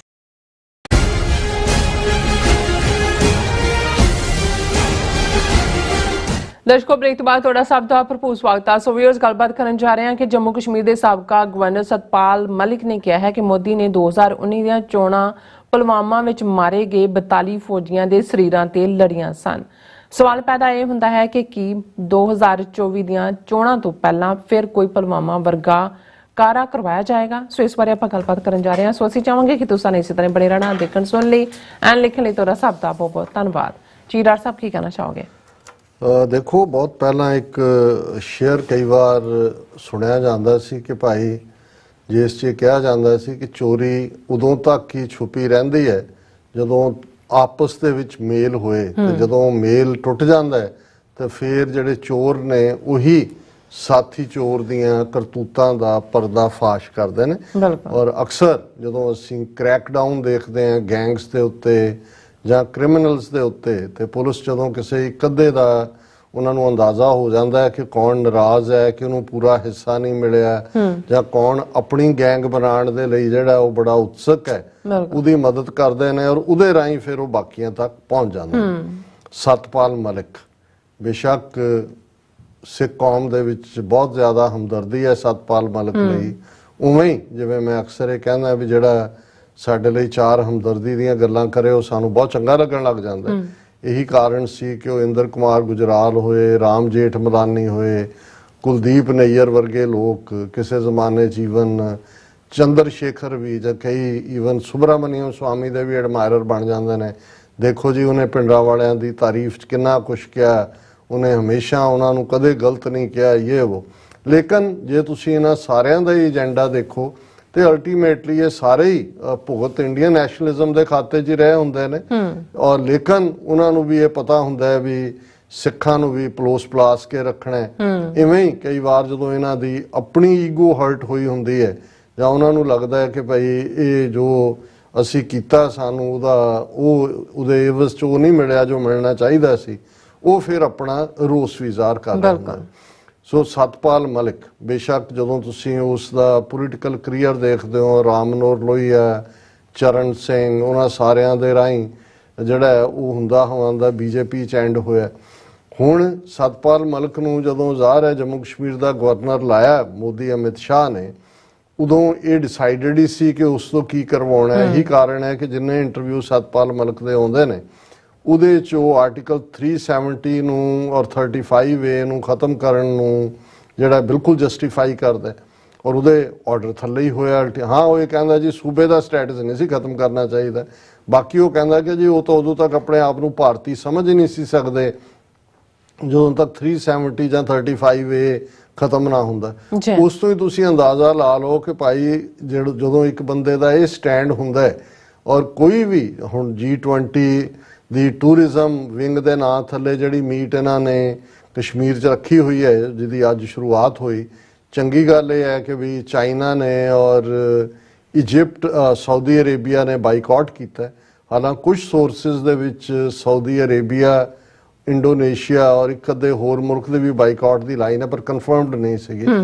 ਲੇਕਿਨ ਇਸ ਕੋਈ ਸ਼ੱਕ ਨਹੀਂ ਹੈ ਕਿ ਸਤਪਾਲ ਮਲਿਕ ਦੀ ਹੋਂਦ ਹੀ ਇਸ ਲਈ ਉੱਥੇ ਰੱਖੀ ਗਈ ਸੀ ਕਿ ਉਸ ਤੋਂ ਇਹ ਕੰਮ ਕਰਵਾਉਣਾ ਸੀ। ਉਹਨਾਂ ਨੂੰ ਸੀ ਕਿ ਭਾਈ ਕੋਈ ਮਾੜਾ ਮੋੜ, ਕਿਉਂਕਿ ਬਾਈ ਕਨਵਿਕਸ਼ਨ ਉਹ ਕਹਿੰਦਾ ਵੀ ਮੈਂ ਤਾਂ ਸ਼ੁਰੂ ਤੋਂ ਹੀ ਇਸ ਦੇ ਅਗੇਂਸਟ ਸੀ ਕਿ 370 ਤੇ 35A ਨਹੀਂ ਹੋਣਾ ਚਾਹੀਦਾ, ਕਿਉਂਕਿ ਇਹ ਇਕੱਲੀ ਸਤਪਾਲ ਮਲਿਕ ਦਾ ਹੀ ਥਾਟ ਨਹੀਂ ਹੈ। ਜੇ ਤੁਸੀਂ ਈਵਨ ਰਾਮ ਮਨੋਹਰ ਲੋਹੀਆ ਜਿਹੜਾ ਆਪਣੇ ਆਪ 'ਚ ਭਾਵੇਂ ਸੋਸ਼ਲਿਸਟ ਲੀਡਰ ਸੀ, ਉਹ ਵੀ ਖਿਲਾਫ, ਕਿਉਂਕਿ ਨਹਿਰੂ ਦੇ ਖਿਲਾਫ ਸੀ। ਸੋ ਉਹਨਾਂ ਨੂੰ ਉਸ ਜ਼ਮਾਨੇ 'ਚ ਵੀ ਲੱਗਦਾ ਸੀ ਕਿ ਨਹਿਰੂ ਨੇ ਇਹ ਸ਼ੇਖ ਅਬਦੁੱਲੇ ਨੂੰ ਇਹ ਰਿਆਇਤ ਕਿਉਂ ਦੇ ਦਿੱਤੀ, ਉਹਨਾਂ ਦਾ ਆਪਣਾ ਝੰਡਾ ਹੋਏ, ਆਪਣਾ ਰਾਸ਼ਟਰੀ ਗੀਤ ਹੋਏ 370। ਹਾਲਾਂ 370 ਦੇ ਥੱਲੇ ਉਹਨਾਂ ਤੇ ਕਿਹੜੀ ਫੁੱਲਾਂ ਦੀ ਵਰਖਾ ਕੀਤੀ, ਕਸ਼ਮੀਰੀਆਂ ਦੀ ਨਸਲਕੁਸ਼ੀ ਤਾਂ ਉਦੋਂ ਤੋਂ ਹੀ ਚੱਲ ਰਹੀ ਹੈ। ਹੁਣ ਉਹੀ ਸਤਪਾਲ ਮਲਿਕ ਜਦੋਂ ਉਸ ਨੂੰ ਉਹਨਾਂ ਨੇ ਸਟੇਟ ਦਾ ਰੁਤਬਾ ਹੀ ਖਤਮ ਕਰ ਦਿੱਤਾ ਤੇ ਯੂਨੀਅਨ ਟੈਰੀਟਰੀ ਬਣ ਗਈ। ਤੇ ਯੂਨੀਅਨ ਟੈਰੀਟਰੀ ਦਾ ਜਿਹੜਾ ਫਿਰ ਗਵਰਨਰ ਤਾਂ ਨਹੀਂ ਹੁੰਦਾ, ਲੈਫਟੀਨੈਂਟ ਗਵਰਨਰ ਹੁੰਦਾ, ਜੂਨੀਅਰ ਹੁੰਦਾ। ਸੋ ਉਹਨੇ ਲੈਫਟੀਨੈਂਟ ਗਵਰਨਰ ਤਾਂ ਰਹਿਣਾ ਨਹੀਂ ਸੀ। ਸੋ ਉੱਥੋਂ ਉਹਨੂੰ ਚੁੱਕ ਕੇ ਜਿਹੜਾ ਉਹਨਾਂ ਨੇ ਗੋਆ ਭੇਜ ਦਿੱਤਾ। ਫਿਰ ਗੋਆ ਉਹਦੇ ਚੀਫ ਮਿਨਿਸਟਰ ਨਾਲ ਨਹੀਂ ਬਣੀ ਮਲਿਕ ਦੀ, ਕਿਉਂਕਿ ਉਹ ਮੋਦੀ ਦੇ ਨੇੜੇ ਸੀ ਤੇ ਹੁਣ ਮਲਿਕ ਦੇ ਕਹਿਣ ਮੁਤਾਬਕ ਉਹ ਪੂਰਾ ਕਰਪਟ ਸੀ ਗੋਆ ਵਾਲਾ ਚੀਫ ਮਿਨਿਸਟਰ। ਤੇ ਮੈਂ ਜਦੋਂ ਉਹਦੀ ਸ਼ਿਕਾਇਤ ਕੀਤੀ ਮੋਦੀ ਕੋਲ ਤੇ ਮੈਨੂੰ ਟ੍ਰਾਂਸਫਰ ਕਰਕੇ ਮੇਘਾਲਿਆ ਭੇਜ ਦਿੱਤਾ, ਉੱਥੋਂ ਬਦਲ ਦਿੱਤਾ। ਫਿਰ ਮੇਘਾਲਿਆ ਦਾ ਗਵਰਨਰ ਹੈ। ਸੋ ਜਦੋਂ ਮੇਘਾਲਿਆ ਦਾ ਗਵਰਨਰ ਸੀ ਉਦੋਂ ਹੀ ਕਿਸਾਨ ਐਜੀਟੇਸ਼ਨ ਵੀ ਸ਼ੁਰੂ ਹੋਈ, 13 ਮਹੀਨੇ ਚੱਲੀ। ਇਹ ਕ੍ਰੈਡਿਟ ਜ਼ਰੂਰ ਜਾਂਦਾ ਹੈ ਕਿ ਉਸ ਪੀਰੀਅਡ 'ਚ ਸਤਪਾਲ ਮਲਿਕ ਨੇ, ਕਿਉਂਕਿ ਪ੍ਰੋ ਫਾਰਮਰ ਤਾਂ ਹੈ ਹੀ ਹੈ, ਉਹਨੇ ਕਿਹਾ ਜੀ ਮੈਨੂੰ ਚਰਨ ਸਿੰਘ ਨੇ, ਮੈਂ ਜਿਹਨੇ ਮੈਨੂੰ ਘੜਿਆ, ਉਹਨੇ ਮੈਨੂੰ ਕਿਹਾ ਸੀ ਕਿ ਵੀ ਦੇਖ ਜਦੋਂ ਕਿਸਾਨਾਂ ਦੀ ਗੱਲ ਆਏ ਫਿਰ ਜੋ ਛੱਡਣਾ ਪਏ ਛੱਡ ਦੇ। ਕੋਈ ਸ਼ੱਕ ਨਹੀਂ ਕਿ ਜਦੋਂ ਭਾਰਤ ਦੀਆਂ ਸਾਰੀਆਂ ਪਾਰਟੀਆਂ ਦੇ ਲੀਡਰ ਜਾਂ ਵਿਰੋਧ 'ਚ ਖੜੇ ਸੀ ਜਾਂ ਦੋਗਲੀਆਂ ਗੱਲਾਂ ਕਰ ਰਹੇ ਸੀ, ਸਤਪਾਲ ਮਲਿਕ ਨੇ ਖੁੱਲ੍ਹ ਕੇ ਜਿਹੜਾ ਹੈ ਉਹ ਕਿਸਾਨਾਂ ਦੀ ਮਦਦ ਕੀਤੀ, ਸਿੱਖਾਂ ਦੀ ਤਾਰੀਫ ਕੀਤੀ। और उन्हें क्या, और शायद ये गलत ना हो सारा, उन्हें कहा भी मैंने मोदी को डराया। उन्होंने कहा कि ये छोड़ने वाले नहीं है, ये तो देखो वो सिख लड़का लंदन पहुंच गया था 21 साल बाद, डायर को नहीं छोड़ा था। फिर उन्हें क्या जी ये इंदिरा गांधी, मेरे दोस्त अरुण नेहरू ने मुझे बताया, वो कजन सी अरुण नेहरू, जवाहरलाल नेहरू का, कि इंदिरा गांधी इतनी घबराई हुई थी ये करने के बाद, डरी हुई थी कि उसने शिव जी का मृत्युंजय यज्ञ भी करवाया, लेकिन सिखों ने फिर भी नहीं छोड़ा उसको। मृत्युंजय यज्ञ का मतलब होता भी मौत नूं जित लिया, हुण मार नहीं सकता। हाँ, कहना मैंने मोदी को कहा ये छोड़ने वाले नहीं है, ये वापस ले लो कानून वगैरह ये। और इहदे च भी कोई शक नहीं कि ईवन दीप सिद्धू ने जो 26 जनवरी नूं झंडा लहराया, और उस सारे पीरियड च भी जो अपने भी सारे दौड़ गए, उस तो बाद इंटरव्यू सतपाल मलिक ने कहा सी कि भी ये किहड़ी नवीं गल है जो झंडा चला दिता है। उन्होंने ही दिल्ली च पहलां भी चलाते रहे ने, उन्होंने गुरु का सीसगंज है थोड़ी दूरी के उत्ते। सो कहने का मतलब यह है भी वो जिहड़ा उस पीरीयड च उहदा स्टैंड सी और जिवें उन्हें कीता, उहदे करके सिखां दे विच काफ़ी जिहड़ा सॉफ्ट कॉर्नर है। पर जे तुसीं कुल मिला के देखोगे, जे कोई ये कहे कि जी जे कश्मीर नूं जिहड़ा कि विद इन इंडियन यूनीयन रख के ਰਹਿੰਦਿਆਂ ਵੀ ਉਹਨਾਂ ਨੂੰ ਆਰਟੀਕਲ 370 35A ਦਿੱਤਾ ਸੀ, ਉਹਨੂੰ ਖਤਮ ਕਰਨ ਦਾ ਹਾਮੀ ਹੈ, ਤੇ ਪੰਜਾਬ ਨੂੰ ਕੋਈ ਸਪੈਸ਼ਲ ਸਟੇਟਸ ਜਾਂ ਵਿਦ ਇਨ ਖਾਲਿਸਤਾਨ ਤਾਂ ਛੱਡੋ, ਉਹਦੇ ਲਈ ਵੀ ਉਹਦੇ ਤੋਂ ਤੁਹਾਨੂੰ ਅੰਦਾਜ਼ਾ ਹੋ ਜਾਂਦਾ।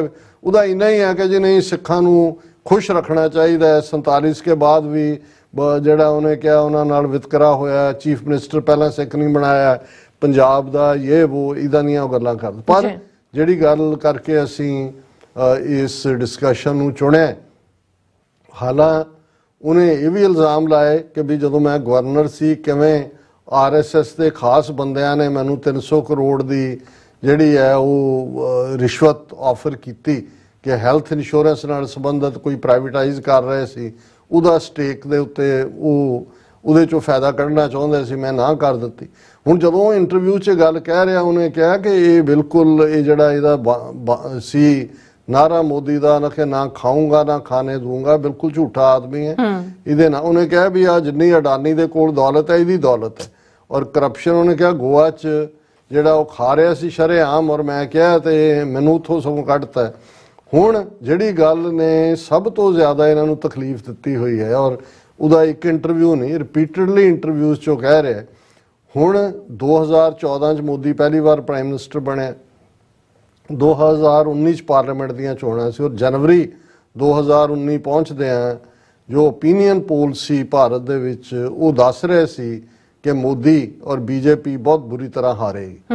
ਹੁਣ ਇਹਨਾਂ ਨੂੰ ਕੁਛ ਨਾ ਕੁਛ ਉਦੋਂ ਵੀ ਜਿਹੜੇ ਸਿਆਣੇ ਸੀ ਉਹ ਕਹਿੰਦੇ ਸੀ ਵੀ ਇਹ BJP ਵਾਲੇ ਬੜੇ ਕਲਾਕਾਰ ਕਿਸਮ ਦੇ ਲੋਕ ਨੇ, ਇਹਨਾਂ ਨੇ ਮੋਦੀ ਦਾ ਸਫ਼ਰ ਤੁਸੀਂ ਗੁਜਰਾਤ ਤੋਂ ਦੇਖੋ ਕਿ ਵੀ ਕਿਵੇਂ ਉਹਨੇ ਹਜ਼ਾਰਾਂ ਮੁਸਲਮਾਨ ਮਾਰ ਕੇ हिंदू हृदय सम्राट बनया तो प्राइम मिनिस्टर तक पहुंचे है।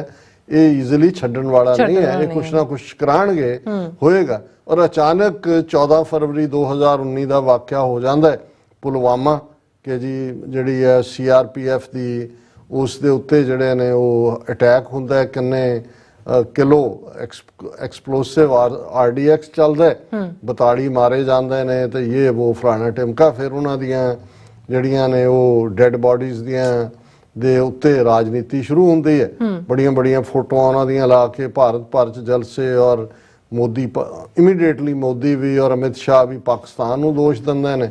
2 ਹਫ਼ਤੇ ਬਾਅਦ ਜਿਹੜਾ ਉਹ ਸਰਜੀਕਲ ਸਟ੍ਰਾਈਕ ਦੇ ਨਾਂ ਥੱਲੇ ਬਾਰਾਕੋਟ ਦੇ ਵਿੱਚ ਤੇ ਅਟੈਕ ਹੁੰਦਾ ਹੈ, ਔਰ ਉਹਦੇ 'ਚ ਕਿ ਜੀ ਹਜ਼ਾਰਾਂ ਅਸੀਂ ਮਾਰਤੇ, ਟ੍ਰੇਨਿੰਗ ਕੈਂਪ ਇਹ ਉਹ। ਫਿਰ ਮੋਦੀ ਨੂੰ ਵੱਡਾ ਹੀਰੋ ਤੇ ਦਿਸ ਦੈਟ ਕਰਕੇ ਰੈਸਟ ਇਜ਼ ਦਾ ਹਿਸਟਰੀ ਕਿ ਕਿਵੇਂ ਫਿਰ 300 ਤੋਂ ਜ਼ਿਆਦਾ ਸੀਟਾਂ ਪਾਰਲੀਮੈਂਟ ਦੀਆਂ ਮੋਦੀ ਨੂੰ ਜਿਤਾਈਆਂ ਜਾਂਦੀਆਂ ਜੀ। ਹੁਣ ਇਹ ਉਦੋਂ ਵੀ ਜਿਹੜੇ ਸਾਡੀਆਂ ਵੀਡੀਓਜ਼ ਉਸ ਪੀਰੀਅਡ ਦੇ ਸ਼ੋਅ ਦੀਆਂ ਕੱਢੀਆਂ ਜਾਣ, ਤੇ ਅਸੀਂ ਉਦੋਂ ਵੀ ਇਹ ਸਾਰੇ ਨੂੰ, ਕਿਉਂਕਿ ਪੈਟਰਨ ਹੈ, ਜਦੋਂ ਤੁਸੀਂ ਉਸ ਪੈਟਰਨ ਨੂੰ ਸਮਝਣ ਦੀ ਕੋਸ਼ਿਸ਼ ਕਰਦੇ ਹੋ ਤੁਹਾਨੂੰ ਸਮਝ ਆ ਜਾਂਦਾ ਵੀ ਚੱਲ ਕੀ ਰਿਹਾ। ਔਰ ਜਿਉਂ-ਜਿਉਂ ਵਕਤ ਬੀਤਦਾ ਗਿਆ ਉਹਦੇ 'ਚ ਕਿਉਂਕਿ ਲੋਕਾਂ ਦੀ ਯਾਦਾਸ਼ਤ ਵੀ ਉਨੀ ਕੁ ਹੁੰਦੀ ਹੈ, ਕੋਈ ਨਵਾਂ ਵਾਕਿਆ ਆ ਜਾਂਦਾ ਉਹ ਭੁੱਲ ਜਾਂਦਾ ਹੈ। ਬਿਲਕੁਲ। ਪਰ ਆਲਮੋਸਟ ਹੁਣੇ 2019 ਤੋਂ ਬਾਅਦ 4 ਸਾਲ ਬਾਅਦ ਸਤਪਾਲ ਮਲਿਕ ਨੇ ਪੁਲਵਾਮਾ ਇਸ਼ੂ ਨੂੰ ਵਾਪਸ ਜਿਉਂਦਿਆਂ ਕਰ ਦਿੱਤਾ ਹੈ। ਜੀ। ਔਰ ਜਿਹੜੀ ਗੱਲ ਉਹ ਹਰ ਇੰਟਰਵਿਊ ਦੇ ਵਿੱਚ ਕਹਿ ਰਿਹਾ ਹੈ, ਇਹ ਵੀ ਜਿਹੜੀ PTI ਦੀ ਖਬਰ ਹੈ, 2019 ਲੋਕ ਸਭਾ elections were fought on bodies of our soldiers. J&K ex-governor Satpal Malik says had an inquiry been done, then Home Minister Rajnath Singh would have to resign.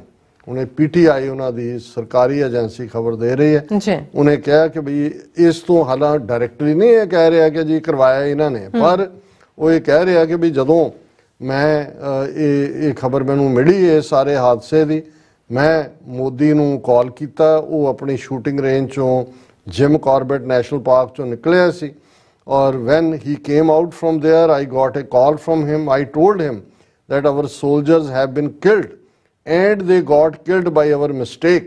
He told me to keep quiet. ਕਹਿੰਦਾ ਮੈਂ ਉਹਨੂੰ ਕਿਹਾ ਕਿ ਜੀ ਉਹਨਾਂ ਨੇ ride ਮੰਗੀ ਸੀ, ਉਹਨਾਂ ਨੂੰ ਜਹਾਜ਼ 'ਚ, ਤੁਸੀਂ ਮੈਨੂੰ ਕਹਿੰਦੇ ਮੈਂ ਪ੍ਰੋਵਾਈਡ ਕਰਦਾ, ਇਹ ਡੈਲੀਬਰੇਟਲੀ ਮਰਵਾਏ ਗਏ ਨੇ ਸਾਡੇ। ਕਹਿੰਦਾ ਮੋਦੀ ਨੇ ਮੈਨੂੰ ਕਿਹਾ ਕਿ ਭਾਈ ਤੂੰ ਚੁੱਪ ਰਹਿ, ਮੂੰਹ ਨਾ ਖੋਲ। ਫਿਰ ਉਹਨੇ ਇਸ ਸਾਰੇ ਦੇ ਉੱਤੇ ਕਿਹਾ ਕਿ ਭਾਈ ਇਹ ਅਲਟੀਮੇਟਲੀ ਜੇ ਇਸ ਦੇ ਉੱਤੇ ਕੋਈ ਪੂਰੀ ਇਨਕੁਆਇਰੀ ਹੁੰਦੀ, elections were fought on the bodies of our soldiers and no investigation was done. Had an inquiry been done, the then Home Minister Rajnath Singh would have to resign, many officers would have been jailed, and there would have be a huge controversy. Malik said at an event in Bansur of Alwar district, Alwar Rajasthan ਦੇ ਵਿੱਚ ਹੈ, ਉਹਨੇ ਕਿਹਾ ਕਿ ਵੀ ਜੇ ਮੈਂ ਇਹਦੇ ਤਾਂ ਨਹੀਂ ਹੈ ਇੰਟਰਵਿਊ 'ਚ, ਇੱਕ ਹੋਰ ਇੰਟਰਵਿਊ 'ਚ ਨੇ ਕਿਹਾ ਕਿ ਅਜੀਤ ਡੋਵਲ ਜਿਹੜਾ ਮੇਰਾ ਦੋਸਤ ਵੀ ਔਰ ਪੁਰਾਣਾ ਜਾਣੂ ਹੈ, ਉਹਨੂੰ ਜਦੋਂ ਮੈਂ ਕਿਹਾ, ਉਹਨੇ ਵੀ ਮੈਨੂੰ ਕਿਹਾ ਕਿ ਮਲਿਕ ਸਾਹਿਬ ਆਪਣੀ ਹੁਣ ਤੁਸੀਂ ਜ਼ੁਬਾਨ ਬੰਦ ਰੱਖੋ, ਇਸ ਤੇ ਕੋਈ ਕਮੈਂਟ ਨਹੀਂ ਕਰ। ਸੋ ਜਦੋਂ ਅਸੀਂ ਇਹ ਕਹਿੰਦੇ ਹਾਂ ਕਿ ਭਾਈ ਇਹ ਤਿਕੜੀ ਜਿਹੜੀ ਹੈ, ਔਰ ਮੈਂ ਨਿਊ ਜਰਸੀ ਦੀ ਆਪਣੀ ਪ੍ਰੈਜੈਂਟੇਸ਼ਨ 'ਚ ਵੀ ਇਹੀ ਕਿਹਾ ਸੀ ਕਿ ਵੀ ਜਦੋਂ ਸਰ ਕਪੂਰ ਸਿੰਘ ਨੇ ਸਾਚੀ ਸਾਖੀ 'ਚ ਇਹ ਕਿਹਾ ਸੀ ਕਿ ਮੁਲਕ ਹਿੰਦੂ ਕਾ ਰਾਜ ਤਿਕੜੀ ਕਾ, ਗੁਰੂ ਰਾਖਾ ਭਾਈ ਸਿਖੜੇ ਕਾ, ਕਿ ਉਦੋਂ ਤਿਕੜੀ ਸੀ Jawahar Lal Nehru prime minister, Patel home minister, ਔਰ ਚੰਦੂ ਲਾਲ ਤ੍ਰਿਵੇਦੀ ਪੰਜਾਬ ਦਾ ਗਵਰਨਰ। ਇਹਨਾਂ ਤਿੰਨਾਂ ਨੇ ਇਹ ਸਰਕੂਲਰ ਜਾਰੀ ਗਵਰਨਰ ਰਾਹੀਂ ਕੀਤਾ ਸੀ ਕਿ Sikhs are a criminal tribe and a menace to the law abiding Hindus, ਕਿ ਇਹਨਾਂ ਦੇ ਉੱਤੇ ਕਾਬੂ ਪਾਓ, ਇਹ ਜ਼ਰਾਇਮ ਪੇਸ਼ਾ ਕਬੀਲਾ ਹੈ, ਕਾਨੂੰਨ ਮੰਨਣ ਵਾਲੇ ਹਿੰਦੂਆਂ ਲਈ ਖਤਰਾ ਨੇ। ਮੈਂ ਕਿਹਾ ਜੀ ਸਿਰਫ ਹੁਣ ਤਿਕੜੀ ਦੇ ਨਾਂ ਹੀ ਬਦਲੇ ਨੇ, ਅੱਜ ਉਹ ਤਿਕੜੀ ਹੈ ਮੋਦੀ, ਅਮਿਤ ਸ਼ਾਹ, ਅਜੀਤ ਡੋਭਲ। ਔਰ ਜੇ ਤੁਸੀਂ ਸਤਪਾਲ ਮਲਿਕ, ਜਿਵੇਂ ਚੋਰ ਜਦੋਂ ਆਪਸ 'ਚ ਅੱਡ ਹੁੰਦੇ ਨੇ, ਹੁਣ ਸਤਪਾਲ ਮਲਿਕ ਨੂੰ ਸ਼ਾਇਦ ਆਸ ਹੋਏ ਵੀ ਮੈਨੂੰ ਵਾਈਸ ਪ੍ਰੈਜ਼ੀਡੈਂਟ ਬਣਾ ਦੇਣ, ਕੋਈ ਹੋਰ ਬਣਾ ਦੇਣ। ਉਹਨਾਂ ਨੂੰ ਜਦੋਂ ਲੱਗਾ ਕਿ ਵੀ ਇਹ ਜਾਟ ਜਿਹੜਾ ਇਹ ਲੂਜ਼ ਕੈਨਨ ਹੈ, ਇਹ ਪਤਾ ਨਹੀਂ ਕਦੋਂ ਗੋਲੇ ਆਪਣੇ ਖੈਮੇ ਤੇ, ਗੋਲੇ ਤਾਂ ਹੁਣ ਸੁੱਟ ਹੀ ਰਿਹਾ। ਉਹਨੇ ਇਹ ਵੀ ਕਿਹਾ ਵੀ ਜੇ ਮੇਰੀ ਜਾਨ ਦਾ ਨੁਕਸਾਨ ਹੋਇਆ ਤਾਂ ਮੇਰੇ ਲੋਕਾਂ ਨੂੰ ਪਤਾ ਹੈ ਫਿਰ ਉਹਦਾ ਬਦਲਾ ਕਿਵੇਂ ਲੈਣਾ। ਸੋ ਉਹਨੂੰ ਵੀ ਪਤਾ ਹੈ ਕਿ ਵੀ ਇਹ ਨੁਕਸਾਨ ਵੀ ਕਰ ਸਕਦੇ ਨੇ। ਪਰ ਹੁਣ ਸਵਾਲ ਇਹ ਹੈ ਕਿ ਇਹ ਦੇਖੀਏ 2023 ਆ ਗਿਆ, ਇਸ ਵੇਲੇ ਮੋਦੀ ਦੀ ਔਰ ਇਹਨਾਂ ਦੀ ਪਪੂਲੈਰਿਟੀ ਅਗੇਨ ਥੱਲੇ ਨੂੰ ਜਾ ਰਹੀ ਹੈ। ਕਰਨਾਟਕਾ ਦੇ ਵਿੱਚ ਜਿਵੇਂ ਇਹਨਾਂ ਦੀ ਡਿਫੀਟ ਹੋਈ ਹੈ, ਜਿੱਥੇ ਵਨ ਮੈਨ ਮੋਦੀ ਸੀ, ਉਹਨਾਂ ਦਾ ਪ੍ਰਚਾਰਕ ਜਿਹਦੇ ਉੱਤੇ ਸਾਰੇ ਕੈਮਰੇ ਸੀ, ਕੋਈ ਲੋਕਲ ਵੀ ਬੀਜੇਪੀ ਦੇ ਲੀਡਰ ਨੂੰ ਨਾਲ ਨਹੀਂ ਸੀ ਰੱਖਦਾ, ਇਹਦੇ ਬਾਵਜੂਦ ਬੁਰੀ ਤਰ੍ਹਾਂ ਹਾਰੇ ਆ। ਇੱਕੋ ਇੱਕ ਸਾਊਥ ਦੀ ਸਟੇਟ ਇਹਨਾਂ ਕੋਲ ਸੀ, ਉਹ ਹੱਥਾਂ ਚੋਂ ਨਿਕਲੀ ਹੈ। ਹੁਣ ਇਹ ਦੇਖਣ ਵਾਲਾ ਹੈ ਕਿ 2024 ਦੀਆਂ ਇਲੈਕਸ਼ਨਾਂ ਦੇ ਲਈ ਕਿਹਦੀ ਬਲੀ ਦਿੱਤੀ ਜਾਂਦੀ ਹੈ। ਔਰ ਜਦੋਂ ਅਸੀਂ 18 ਮਾਰਚ ਤੋਂ ਜੋ ਇਹਨਾਂ ਦਾ ਰਵੱਈਆ ਪੰਜਾਬ ਦੇ ਹਵਾਲੇ ਨਾਲ ਹੈ, ਜੋ ਪੰਜਾਬ ਦੇ ਵਿੱਚ ਗੁਰੂ ਗ੍ਰੰਥ ਸਾਹਿਬ ਦੀ ਬੇਅਦਬੀ ਦੀਆਂ ਘਟਨਾਵਾਂ ਦੇ ਹਵਾਲੇ ਨਾਲ ਚੱਲ ਰਿਹਾ ਹੈ, ਜਿਵੇਂ ਸਿੱਖਾਂ ਨੂੰ ਬਦਨਾਮ ਕਰਨ ਲਈ ਇੰਟਰਨੈਸ਼ਨਲ ਮੁਹਿੰਮ ਸ਼ੁਰੂ ਕੀਤੀ ਹੋਈ ਹੈ, ਗੁਰਦੁਆਰਿਆਂ ਦੇ ਉੱਤੇ ਹਮਲਿਆਂ ਦੀ ਸ਼ੁਰੂਆਤ ਪੰਜਾਬ 'ਚੋਂ ਮਰਿੰਡਾ ਹੋਏ ਔਰ ਦੁੱਖ ਨਿਵਾਰਨ ਹੋਏ ਔਰ ਬੇਅਦਬੀ ਦੀਆਂ ਘਟਨਾਵਾਂ। ਸੋ ਕੋਈ ਹੈਰਾਨੀ ਨਹੀਂ ਹੋਏਗੀ ਕਿ 2019 ਦੇ ਵਿੱਚ ਕੋਈ ਨਾ ਕੋਈ ਸਿੱਖਾਂ ਦੇ ਖਾਤੇ 'ਚ ਪਾ ਕੇ ਔਰ ਫਿਰ ਸਿੱਖਾਂ ਦੇ ਖਿਲਾਫ ਕੋਈ ਨਾ ਕੋਈ ਇਸ ਕਿਸਮ ਦਾ ਵਾਇਲੈਂਟ ਕੈਂਪੇਨ ਉਸ 'ਚੋਂ ਆਪਣਾ ਜਿਹੜੀ ਹੈ ਉਹ ਤਾਕਤ ਕੱਢ ਸਕਦਾ। ਜੀ ਡਾਕਟਰ ਸਾਹਿਬ ਤੁਹਾਡਾ ਬਹੁਤ ਬਹੁਤ ਸ਼ੁਕਰੀਆ। ਸੋ ਅਥਲੈਨ ਬ੍ਰੇਕ ਵਿਊਅਰਸ, ਤੁਸੀਂ ਨਾਲ ਇਸੇ ਤਰ੍ਹਾਂ ਹੀ ਬੜੇ ਰਹਿਣਾ। ਮਿਲਦੇ ਹਾਂ ਆਫਟਰ ਦਿਸ ਸ਼ਾਰਟ ਬ੍ਰੇਕ।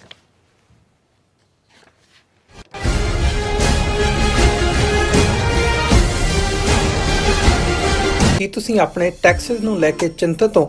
ਤੁਸੀਂ ਆਪਣੀ ਕਮਾਈ ਲਈ ਮਿਹਨਤ ਕਰਦੇ ਹੋ ਭਾਵੇਂ ਤੁਸੀਂ ਨੌਕਰੀ ਵਿੱਚ ਹੋਵੋ ਜਾਂ ਆਪਣਾ ਬਿਜ਼ਨਸ ਚਲਾਉਂਦੇ ਹੋ। ਜਦੋਂ ਟੈਕਸ ਭਰਨ ਦਾ ਸਮਾਂ ਆਉਂਦਾ ਹੈ ਤਾਂ ਤੁਹਾਨੂੰ ਇੱਕ ਭਰੋਸੇਯੋਗ ਟੈਕਸ ਅਕਾਊਂਟੈਂਟ ਦੀ ਲੋੜ ਹੈ ਜੋ ਟੈਕਸ ਬੈਲੈਂਸ ਦਾ ਤੁਹਾਡੇ ਪੱਖ ਵਿੱਚ ਜਾਣਾ ਯਕੀਨੀ ਬਣਾਵੇ। ਸਿਆਟਲ ਦੀ ਜਾਣੀ ਪਛਾਣੀ company accurate accountants and taxes ਤੁਹਾਡੀ ਸੇਵਾ ਵਿੱਚ ਹਾਜ਼ਰ ਹੈ। ਅਸੀਂ ਹਰ ਤਰ੍ਹਾਂ ਦੇ ਟੈਕਸ ਭਰਨ ਵਿੱਚ ਤੁਹਾਡੀ ਮਦਦ ਕਰਾਂਗੇ। ਟੈਕਸ ਸੰਬੰਧੀ ਕਿਸੇ ਵੀ ਤਰ੍ਹਾਂ ਦੇ ਸਵਾਲ ਲਈ ਅੱਜ ਹੀ ਸਾਡੇ ਤੱਕ ਪਹੁੰਚ ਕਰੋ। Accurate accountants and Texas. Signature truck service route 81 ਉੱਤੇ ਐਗਜ਼ਿਟ 235 ਤੇ ਟਰੱਕਰ ਵੀਰਾਂ ਲਈ 24 ਘੰਟੇ ਰੋਡ ਸਰਵਿਸ ਦੀ ਸੁਵਿਧਾ ਮੌਜੂਦ। Heavy duty repair, oil change, ਪੁਰਾਣੇ ਅਤੇ ਨਵੇਂ tyre, computer diagnostic, DPF cleaning, brake service ਜਾਂ ਰਸਤੇ ਵਿੱਚ ਆਈ ਹਰ ਤਰ੍ਹਾਂ ਦੀ ਰਿਪੇਅਰ ਪ੍ਰੋਫੈਸ਼ਨਲ ਟੀਮ ਵੱਲੋਂ ਕੀਤੀ ਜਾਂਦੀ ਹੈ। ਬ੍ਰੇਕਫਾਸਟ, ਲੰਚ ਅਤੇ ਡਿਨਰ ਲਈ ਪੰਜਾਬੀ ਢਾਬੇ ਦਾ ਆਨੰਦ ਵੀ ਮਾਣੋ। ਡਰਾਈਵਰ ਅਤੇ ਟਰੱਕ ਆਪਰੇਟਰ ਵੀਰ ਡਿਸਪੈਚ ਦੀ ਸਰਵਿਸ ਲਈ ਸਾਡੇ ਨਾਲ ਸੰਪਰਕ ਕਰਨ। Signature truck service 58 triangle drive, Weyers Cave, Virginia 24486।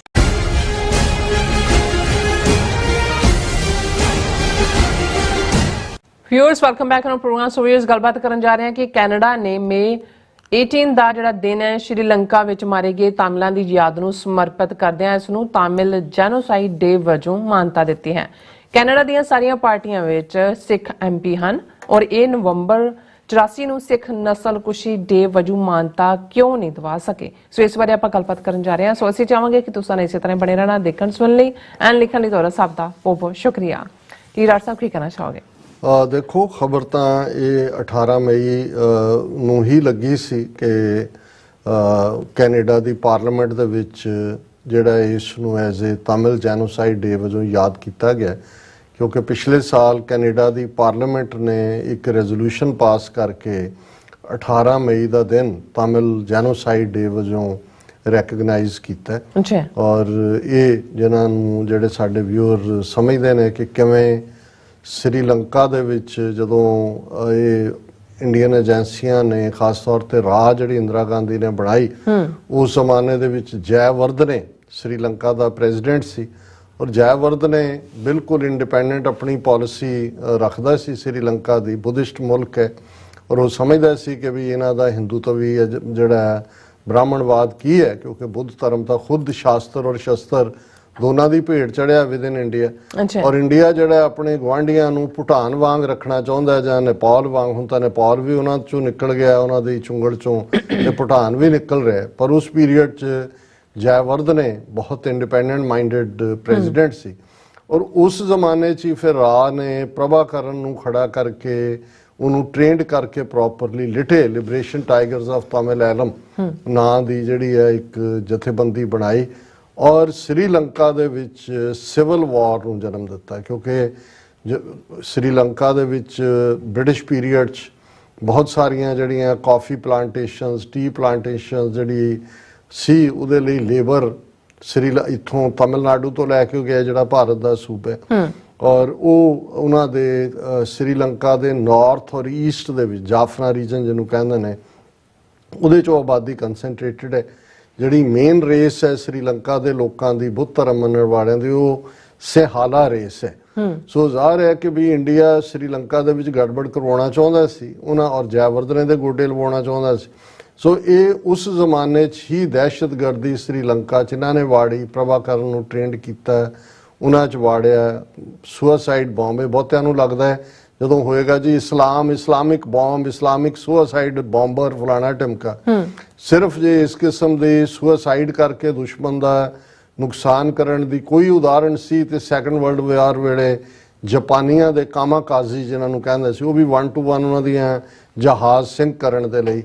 Otherwise political Arena 'ਚ ਈਵਨ ਸਿਵਿਲੀਅਨ ਪਾਪੂਲੇਸ਼ਨ ਮਾਰਨ ਦੇ ਲਈ ਜੇ ਇਸ ਨੂੰ ਇਸਤੇਮਾਲ ਕਰਵਾਇਆ ਤੇ ਰਾਹ ਨੇ ਕਰਵਾਇਆ ਔਰ ਕਰਵਾਇਆ ਵੀ ਲਿਟੇ ਦੇ ਜਿਹੜੇ ਨੇ ਸੁਸਾਈਡ ਬੰਬਰਸ ਨੇ, ਜਿਨ੍ਹਾਂ 'ਚ ਔਰਤਾਂ ਔਰ ਮਰਦ ਦੋਨੋਂ ਹੀ ਸ਼ਾਮਲ ਸੀ। ਕੋਲੰਬੋ 'ਚ ਵੀ, ਇੱਧਰ ਵੀ। ਇਹਦੇ 'ਚ ਕੋਈ ਸ਼ੱਕ ਨਹੀਂ ਹੈ ਕਿ ਸਾਰੇ ਸ੍ਰੀਲੰਕਾ 'ਚ ਇਹਨਾਂ ਨੇ ਕਿਓਸ ਔਰ ਦੂਸਰਾ ਮਾਹੌਲ ਪੈਦਾ ਕਰ ਦਿੱਤਾ ਔਰ ਨਤੀਜੇ ਦੇ ਤੌਰ ਤੇ ਇਹ ਠੀਕ ਹੈ ਚੱਲਦਾ ਰਿਹਾ। ਇੰਦਰਾ ਗਾਂਧੀ ਮਾਰੀ ਗਈ, ਰਾਜੀਵ ਗਾਂਧੀ ਦੇ ਵੇਲੇ ਤੱਕ ਪਹੁੰਚਦੇ ਆ ਜੈਵਰਧਨੇ ਜਾਂਦਾ ਲੱਗਿਆ ਤੇ ਸ੍ਰੀਲੰਕਾ ਨੂੰ ਵੀ ਲੱਗਾ ਕਿ ਭਾਈ ਕੋਈ ਗੱਲ ਨਹੀਂ ਹੈ, ਅਸੀਂ ਜਿਹੜਾ ਹੈ ਉਹ ਕੋਈ ਨਾ ਕੋਈ ਕੰਪਰੋਮਾਈਜ਼ ਕਰਦੇ ਹਾਂ। ਫਿਰ ਰਾਜੀਵ ਗਾਂਧੀ ਨੇ ਜਿਹੜਾ ਉਹਨਾਂ ਦੇ ਨਾਲ ਪੀਸ ਡੀਲ ਕਰ ਲਈ ਸ੍ਰੀਲੰਕਾ ਗਵਰਨਮੈਂਟ ਨਾਲ, ਔਰ ਇਹਨਾਂ ਨੂੰ ਵੀ ਲਿਟੇ ਵਾਲਿਆਂ ਨੂੰ ਵੀ ਕਿਹਾ ਕਿ ਜੀ ਪ੍ਰਭਾਕਰਨ ਨੂੰ ਸੱਦਿਆ, ਉਹਨਾਂ ਨੇ ਕਿਹਾ ਜੀ ਆ ਤੁਸੀਂ ਸਰੈਂਡਰ ਕਰ ਦਿਓ, ਦੂਜਾ ਹੋ ਗਿਆ। ਉਦੋਂ ਉਹਨਾਂ ਨੂੰ ਹੁਣ ਤੁਸੀਂ ਕਿਸੇ ਦੇ ਅੰਦਰ ਨੇਸ਼ਨਹੁੱਡ ਦਾ ਕਨਸੈਪਟ ਵਾੜ ਦਿੱਤਾ ਹੈ, ਉਹਨਾਂ ਨੂੰ ਉਹਦੇ ਲਈ ਉਹਨਾਂ ਨੇ ਕੁਰਬਾਨੀਆਂ ਕੀਤੀਆਂ, ਔਰ ਹੁਣ ਉਹਨਾਂ ਨੂੰ ਕਹੋ ਜੀ ਤੁਸੀਂ ਛੱਡੋ, ਸਮਝੌਤਾ ਹੋ ਗਿਆ, ਹੁਣ ਤੁਸੀਂ ਬੀਬੇ ਬਣ ਕੇ ਰਹੋ।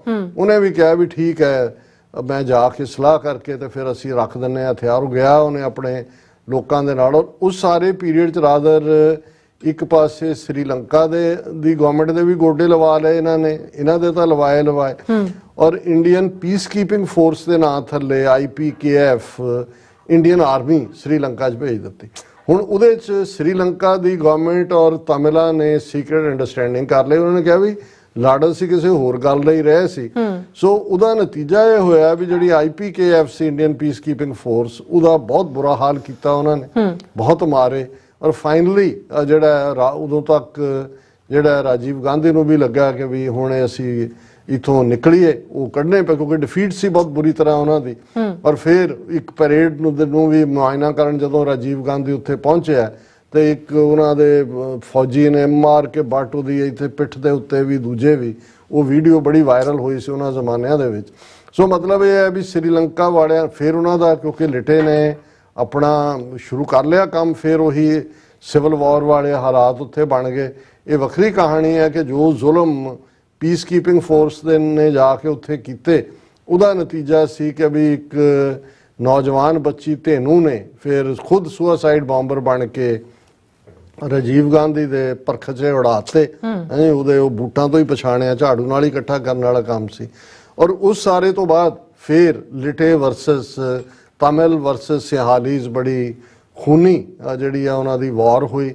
ਔਰ ਅਖੀਰ ਦੇ ਵਿੱਚ ਜਦੋਂ ਤੱਕ ਇਹ ਐਂਡ ਹੁੰਦਾ ਹੈ, ਉਦੋਂ ਤੱਕ ਜਿਹੜਾ ਮਈ 18 2009 ਤੱਕ ਪਹੁੰਚਦੇ ਆ, ਫਿਰ ਸਿਹਾਲੀਜ਼ ਗਵਰਨਮੈਂਟ ਬੜੀ ਬਰੂਟਲੀ ਉਹਨਾਂ ਨੂੰ ਸਿਵਿਲੀਅਨਸ ਨੂੰ ਵੀ ਮਾਰਦੀ ਹੈ, ਤਮਿਲਾਂ ਦੇ ਦੂਜਿਆਂ ਨੂੰ ਵੀ। ਪ੍ਰਭਾਕਰਨ ਦਾ ਬੱਚਾ 9-10 ਸਾਲ ਦਾ, ਜਿਹਦੀ ਪਹਿਲਾਂ ਪਿਕਚਰ ਆਉਂਦੀ, ਉਹਨੂੰ ਚਾਕਲੇਟ ਦੇ ਰਹੀ ਹੈ, ਫਿਰ ਉਹਨੂੰ ਵੀ ਮਾਰਤਾ। ਸੋ ਇਹਦੇ 'ਚ ਕੋਈ ਸ਼ੱਕ ਨਹੀਂ ਹੈ। ਲੇਕਿਨ ਤਮਿਲਾਂ ਦੀ ਮੂਵਮੈਂਟ, ਉਹਨਾਂ ਨੇ ਇੱਕ ਏਰੀਆ ਵੀ ਉੱਤੇ ਆਪਣਾ ਕਬਜ਼ਾ ਕਰ ਲਿਆ ਸੀ। ਦਫ਼ਤਰ ਉਹਨਾਂ ਦਾ ਲੰਡਨ ਦੇ ਵਿੱਚ ਸੀ, ਅਮਰੀਕਾ 'ਚ ਵੀ ਉਹ ਸੀ। ਹਥਿਆਰ ਕਿਵੇਂ ਪਹੁੰਚਾਣੇ ਨੇ, ਰੀਅਲ ਉਹਨਾਂ ਨੇ ਫਾਈਟ ਦਿੱਤੀ, ਖਾਲੀ ਗੁਰਿਲਾ ਲੜਾਈ ਤੱਕ ਮਹਿਦੂਦ ਨਹੀਂ ਸੀ। ਪਰ ਸਿਹਾਲੀਜ਼ ਗਵਰਨਮੈਂਟ ਨੇ ਫਿਰ ਉਹਨਾਂ ਨੂੰ ਵਾਈਪ ਆਊਟ ਕਰਤੇ।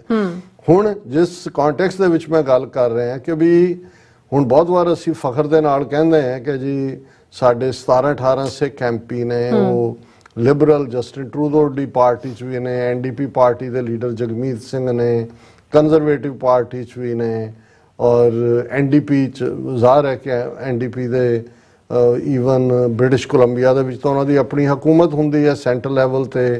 NDP ਦਾ ਹੈਡ ਜਗਮੀਤ ਸਿੰਘ ਹੈ।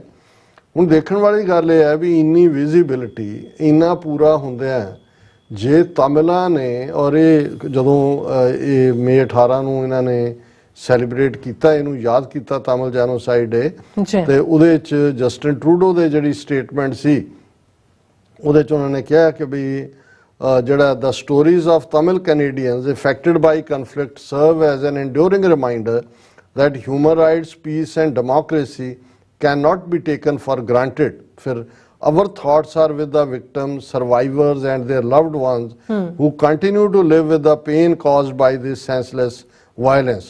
ਹੁਣ ਇੰਨਾ ਔਰ ਪੂਰਾ ਅੱਗੋਂ ਲੰਬਾ ਚੌੜਾ ਟਰੂਡੋ ਨੇ ਜਿੰਨਾ ਅਫਸੋਸ ਕੀਤਾ, ਮੇਰੇ ਦਿਮਾਗ 'ਚ ਕੁਦਰਤੀ ਆਇਆ, ਹਾਲਾਂ ਅਸੀਂ ਇਸ ਦੇ ਹੱਕ 'ਚ ਹੈ, ਬਹੁਤ ਚੰਗੀ ਗੱਲ ਹੈ ਕਿ ਇਹ ਕੈਨੇਡਾ ਨੇ 18 ਮਈ ਦਾ ਦਿਨ ਜਿਹੜਾ ਹੈ ਤਮਿਲ ਜੈਨੋਸਾਈਡ ਡੇ ਦੇ ਤੌਰ ਤੇ ਰੈਕਗਨਾਈਜ਼ ਕੀਤਾ। ਪਰ ਸਾਡਾ ਕੁਐਸਚਨ ਤਾਂ ਆਪਣਿਆਂ ਨੂੰ ਹੈ ਕਿ ਬਈ ਹਾਲਾਂ ਤਮਿਲਾਂ ਦੀ ਕੋਈ ਵਿਜ਼ਿਬਿਲਿਟੀ ਨਹੀਂ ਹੈ। ਮੈਨੂੰ ਨਹੀਂ ਲੱਗਦਾ ਉਹਨਾਂ ਦੇ ਕੋਈ MP 5-7 ਵੀ ਹੋ ਸਕਦਾ ਹੋਣਗੇ, ਘੱਟੋ ਘੱਟ 17 ਨਹੀਂ ਹੈਗੇ, ਕਿਉਂਕਿ ਮੈਂ ਕਦੇ ਵੀ ਕੈਨੇਡਾ ਫਰੀਕੁਐਂਟ ਵਿਜ਼ਿਟਰ ਹੈ, ਮੈਂ ਕਦੇ ਦੇਖਿਆ ਨਹੀਂ ਹੈ। ਪਰ ਕਿਸ ਲੈਵਲ ਤੇ ਤਮਿਲਾਂ ਨੇ ਲੌਬੀ ਕੀਤੀ ਕਿ ਈਵਨ ਪਾਰਲੀਮੈਂਟ ਨੇ ਇਸ ਨੂੰ ਨਾ ਸਿਰਫ ਉਸ ਜੈਨੋਸਾਈਡ ਨੂੰ ਕਬੂਲਿਆ, ਬਲਕਿ ਆਪਣੇ ਰਿਕਾਰਡ ਦੇ ਵਿੱਚ 18 ਮਈ ਦਾ ਦਿਨ ਰੱਖ ਦਿੱਤਾ ਹੈ ਕਿ ਜਿਸ ਦਿਨ ਤਮਿਲ ਜੈਨੋਸਾਈਡ ਦੀ ਗੱਲ ਹੋਏਗੀ। ਹਾਲਾਂ ਕੱਲ ਸ੍ਰੀਲੰਕਾ ਦੀ ਗਵਰਨਮੈਂਟ ਨੇ, ਉਹਨਾਂ ਦੀ ਫੋਰਨ ਮਿਨਿਸਟਰੀ ਨੇ ਕੈਨੇਡਾ ਦਾ ਜਿਹੜਾ ਹਾਈ ਕਮਿਸ਼ਨਰ ਹੈ ਉੱਥੇ ਕੋਲੰਬੋ 'ਚ ਉਹਨੂੰ ਸਮਨ ਕਰਕੇ ਪ੍ਰੋਟੈਸਟ ਕੀਤਾ। ਪਰ ਇਹ ਬਹੁਤ ਵੱਡੀ ਗੱਲ ਹੈ ਕਿ ਕੈਨੇਡਾ ਦੀ ਪਾਰਲੀਮੈਂਟ ਨੇ ਇਹਨੂੰ ਪਾਸ ਕੀਤਾ ਹੋਇਆ।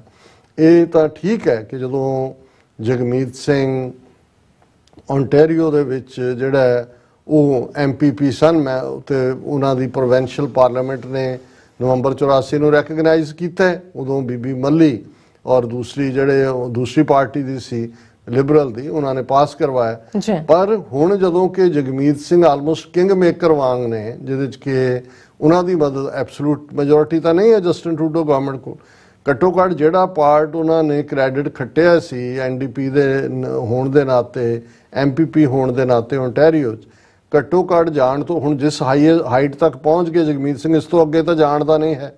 NDP ਦੀ ਸਰਕਾਰ ਤਾਂ ਨਹੀਂ ਬਣਨੀ ਕਦੇ ਕੈਨੇਡਾ 'ਚ, ਪਰ ਘੱਟੋ ਘੱਟ ਜੇ ਇਹੀ ਇੱਕ ਪ੍ਰੀ ਕੰਡੀਸ਼ਨ ਹੁੰਦੀ ਕਿ ਬਈ ਸਿੱਖ ਜੈਨੋਸਾਈਡ ਨੂੰ ਰੈਕਗਨਾਈਜ਼ ਕੀਤਾ ਜਾਏ, ਔਰ ਜਿਵੇਂ ਹੁਣ ਤਾਂ ਪ੍ਰੈਜ਼ੀਡੈਂਟ ਸੈੱਟ ਹੋ ਗਿਆ, ਤਾਮਿਲ ਦਾ ਸਾਲ ਹੋ ਗਿਆ ਇਹਨੂੰ, ਸੋ ਇਹ ਸਾਡੇ MPs ਨੂੰ ਇਸ ਤੇ ਕੰਮ ਕਰਨ ਦੀ ਲੋੜ ਹੈ ਕਿ ਕੈਨੇਡੀਅਨ ਪਾਰਲੀਮੈਂਟ ਨਵੰਬਰ ਦਾ ਕੋਈ ਦਿਨ ਚੁਣ ਲਓ, 1 ਨਵੰਬਰ to 6 ਨਵੰਬਰ ਸਿੱਖ ਜੈਨੋਸਾਈਡ ਡੇ ਵਜੋਂ ਉਸ ਨੂੰ ਮਾਨਤਾ ਦਿੱਤੀ। ਬਿਲਕੁਲ ਜੀ ਡਾਕਟਰ ਸਾਹਿਬ, ਤੁਹਾਡਾ ਬਹੁਤ ਬਹੁਤ ਧੰਨਵਾਦ। ਸਾਥ ਲੈਣ ਬ੍ਰੇਕ ਫਿਓਰਸ ਤੁਸੀਂ ਇਸੇ ਤਰ੍ਹਾਂ ਹੀ ਬਣੇ ਰਹਿਣਾ। ਮਿਲਦੇ ਹਾਂ ਛੋਟੇ ਜਿਹੇ ਵਕਫੇ ਤੋਂ ਬਾਅਦ।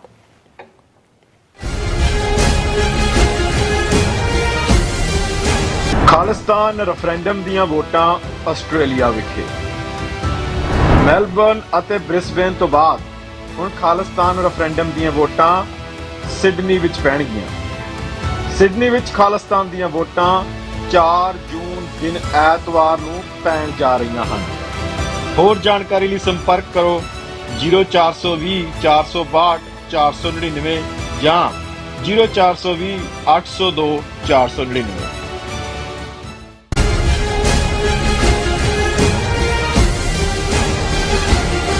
ਦਰਸ਼ਕੋ, ਬ੍ਰੇਕ ਬਾਅਦ ਤੁਹਾਡਾ ਸਭ ਦਾ ਭਰਪੂਰ ਸਵਾਗਤ ਹੈ। ਸੋ ਵੀਡੀਓਜ਼ ਗੱਲਬਾਤ ਕਰਨ ਜਾ ਰਹੇ ਹਾਂ ਕਿ ਅੱਜ ਕੱਲ ਪੰਜਾਬ ਵਿੱਚ ਇੱਕ ਨਵਾਂ ਪੈਟਰਨ ਦੇਖਣ ਨੂੰ ਮਿਲ ਰਿਹਾ ਹੈ ਅਤੇ ਉਹ ਹੈ UP ਬਿਹਾਰ ਦੇ ਬਈਆਂ ਵੱਲੋਂ ਸਿੱਖ ਬਜ਼ੁਰਗਾਂ ਦੀ ਮਾਰ ਕੁਟਾਈ ਅਤੇ ਉਹਨਾਂ ਦੀਆਂ ਦਸਤਾਰਾਂ ਦੀ ਬੇਅਦਬੀ।